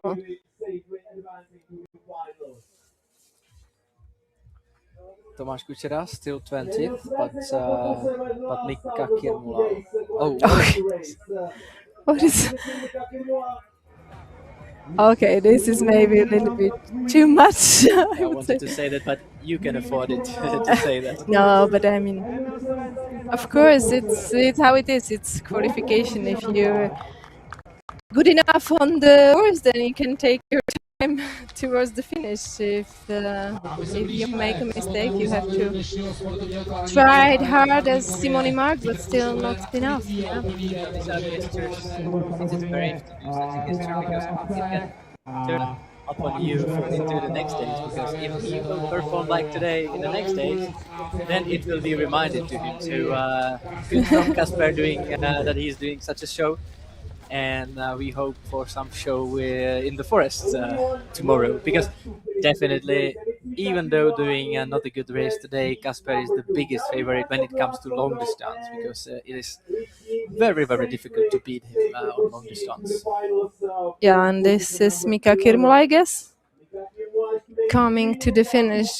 But in the end, it will be 10th position, so it will be enough for him to secure the final. But unfortunately, that means that he will put Tomáš Kučera from Czechia to the 21st spot, which will not make it to the finals. Yeah, it's 2 seconds. 2 seconds for Tomáš Kučera. Emil Svensk in comparison with Toppi Sirjalainen. These are Toppi Sirjalainen is the probably winner of Heat 3.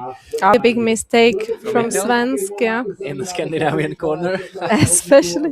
Yeah, maybe it's like when you are from Sweden, you are really focused in the stony areas and stony hilly parts, and then as you said, if you like, it's like, now I just can relax a bit, and it didn't pay off to Emil Svensk. Of course, it's always in the race like this. If you lose your concentration, it can lead to a really bad mistake. Kasper Fosser, 6th spot in your qualification heat. Did you make any mistake?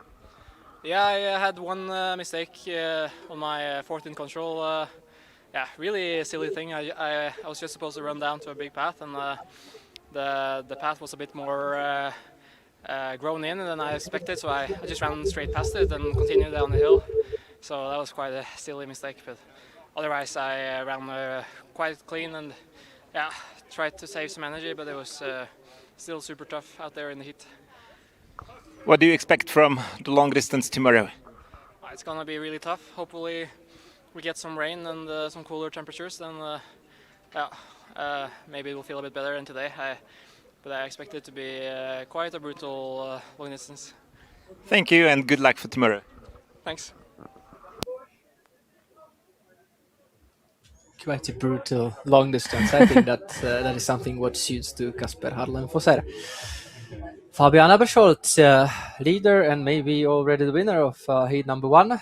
We like to see home Czech runner Tomáš Křivda on 3rd spot. And also good to see Jan Stříček on the last 20th spot. But we have also Joachim Zofal from Czechia, but other very good runners. Axel Panier finishing number 10th, and Langedal Breivik winning the heat number 2 ahead of Mathieu Perrin. But Daniel Hubman 3rd spot in a qualification, very good performance. We are happy to looking forward to see what he can do in the next days. Lukas Novak, Austrian, last one to pass through the finals. Toppi Sirjalainen leading the heat number 3. Viktor Svensk, Emil Svensk, 2 Swedish runners, then 2 French runners. We said Frenchmen were really strong here, so let's see what they can do in the next days. And the home French runner Maxime Rotourier, 20th. So, closing this qualification field. It is like that, yeah, actually. So, good performance for Maxim. He kicked out Benjamin Veijo, Vegard Kittelsen, and Simon Imark. So this was also not actually the final B. It will be interesting to follow. We will not follow it live, but it will be interesting to follow the results of final B, because there will be quite many strong names. Some strong names that can also maybe get back in the game. Actually, I think they will have to, because if you are from Norway, Czechia, or Switzerland, the pressure to get back to final A to middle distance will be quite big because it will be a disappointment to not pass through. Of course. And also many runners said that they are looking for cooler temperatures. Some of I them do as looking, well. yeah, some of them looking for longer courses. Somebody looking for taking some rest before the next final races. And I think we can say we are looking forward to see their performances because this is the next day is when it gets intense. Today we saw many smiles towards the finish. But yeah, let's see who will smile in the end on the podium. Yeah, I think the smile will come after a big suffer tomorrow. It will be a little bit different than today, but I think many runners suffered already today to pass into the finals, which will probably make the bigger differences. It will be longer, and the best probably saved some power, and some of the runners had to push 100% towards the finish line to pass through. But we still saw and also heard some of the runners saying they will learn a bit from today's race. We heard Simona Bersold, we heard her partner also talking about the stupid mistake. And now we have women results. Lucie Dietrichová, Denisa Králova from Czechia, Simona Bersold on the third spot. Freya Hirne, very good performance from her. Sophie Bachmann from Switzerland, also very nice to see her. And Rita Maramaroshi, the last to go directly to the final. Yeah, it was like just 6 seconds for Rita Maramaroshi, between Rita Maramaroshi and Yves van Dorgen. So very close. That was lucky for Rita. Alma Svennerud winning the second heat. We have also Anne Dirkon and Teresa Roturier, Cecil, and here Finnish girls Inka Nurminen and Ida Haapala still making it to the final, and Patricia Nike also there. Sandra Grosberga, Karina Polzer are out for the finals so far. 3 Czechs into the final from that heat, but another one. Paula Gross looking very confident in the finish, a leader of women heat 3. Also, we were mentioning young Clara Borge from Sweden, also Britte Friedrichs from Germany taking the last spot. But no surprise in here, I guess. Of course, we have JWOC winner Sara Delic here, but she's just 16, and she is JWOC winner in a sprint distance. So we will have to wait for top results from this Croatian, young promising Croatian, into the next year. She's very, very young. Yeah, and here we see again all the men qualified for the long final and as well middle final. We're happy to hear to have here the Czech guys.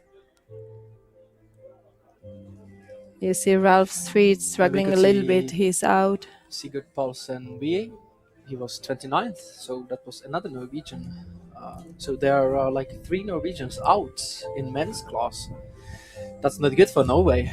No, it's some of them you see. Langedal Breivik winning heat, others up there, and some others all the way on the other side. Yeah, Lauri Sild from Estonia still there, but unfortunately Tomáš Kučera 2 seconds out. Well. Yeah. Daniel Bolehovský also. Topi Sirjalainen, winner of the men heat 3. There is Viktor Svensk, Emil Svensk, right beside each other, Luca Basset. Nicolas Kastner from Austria, Matthias Petter also from Austria, good company for Martin Rodney. Even though he didn't have a good race, it's still good result. But we still see this Simon Imark out of the game, which we hope he will not let stay like this, and he will fight in the final B for the good spot. I hope you will see him again on Saturday live in the final A of the Middelstands. Again, to wrap it up, it is 60 best women and men going out to the A final for tomorrow. Those ones who didn't perform that well to pass through, they will have to run final B tomorrow, and hopefully we will see them again on Saturday when we will witness Middelstands. That will be definitely a technically demanding race. And on Sunday we will conclude the World Cup with the relay, maybe the most exciting race of the week. Yeah, definitely. And so hope you will enjoy those nice demanding terrains with us, and let's see and cheer for the others and for the best runners of the orienteering world here, coming here to the Vyšší Brod in Czechia. Exactly, indeed. We saw today some technical parts and some longer legs, and we will see both of types of orienteering tomorrow and on Saturday. So let's join the live broadcast those days again and enjoy the best orienteering in the world together with us here from Vyšší Brod and round 3 of the World Cup of 2026. Jana, thank you for commenting today, and we will move to Czech national TV for next days, but you all watch on IOF live TV or on in TV of your national broadcasts in next days. Yeah, I would just repeat myself, enjoy orienteering, enjoy the best orienteering in the world with us here from Czechia. Yeah, and see you tomorrow cheering for the best on a long final. Thank you for following us, and see you tomorrow. Thank you for watching. See you.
Neper se s praní, proper to s Eco House, tou nejvoněvější ekodrogérií pro tvou domácnost.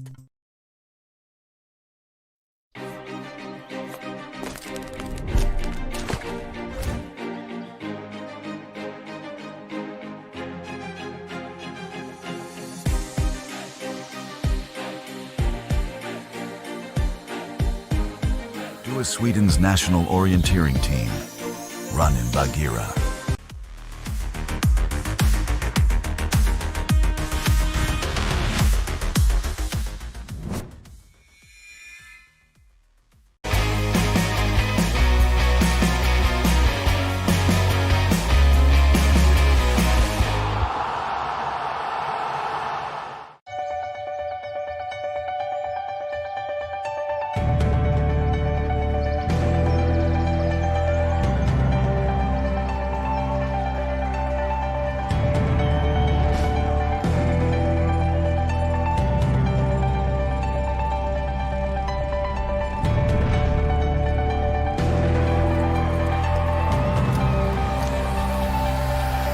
TojToj, váš spolehlivý dodavatel mobilní hygieny. Ideální postup je to, co hledáme. Ideální ID je to, co děláme. GAP systém. Krištofe věc, toť černý bez. Jsi dobrý.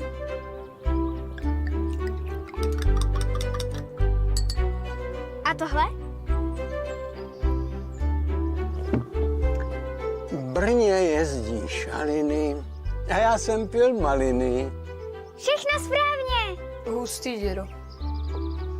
Jako kytl. Kytl syrop pro domácí limonády.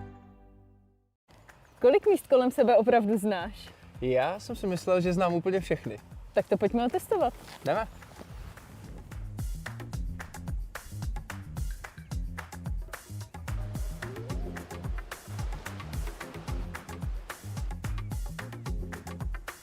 Orientiáci vytvořili novou aplikaci s názvem Venku App, což je vlastně taková minihra v terénu.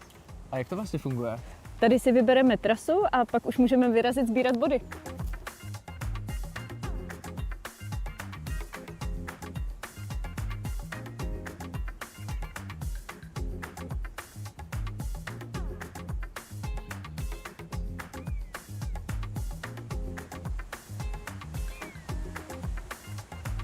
Venku apka kombinuje prvky orientiáku a klasického výletování a hlavně je to úplně super způsob na to objevit místa, která si třeba vůbec neznal. Tak pojďme na to.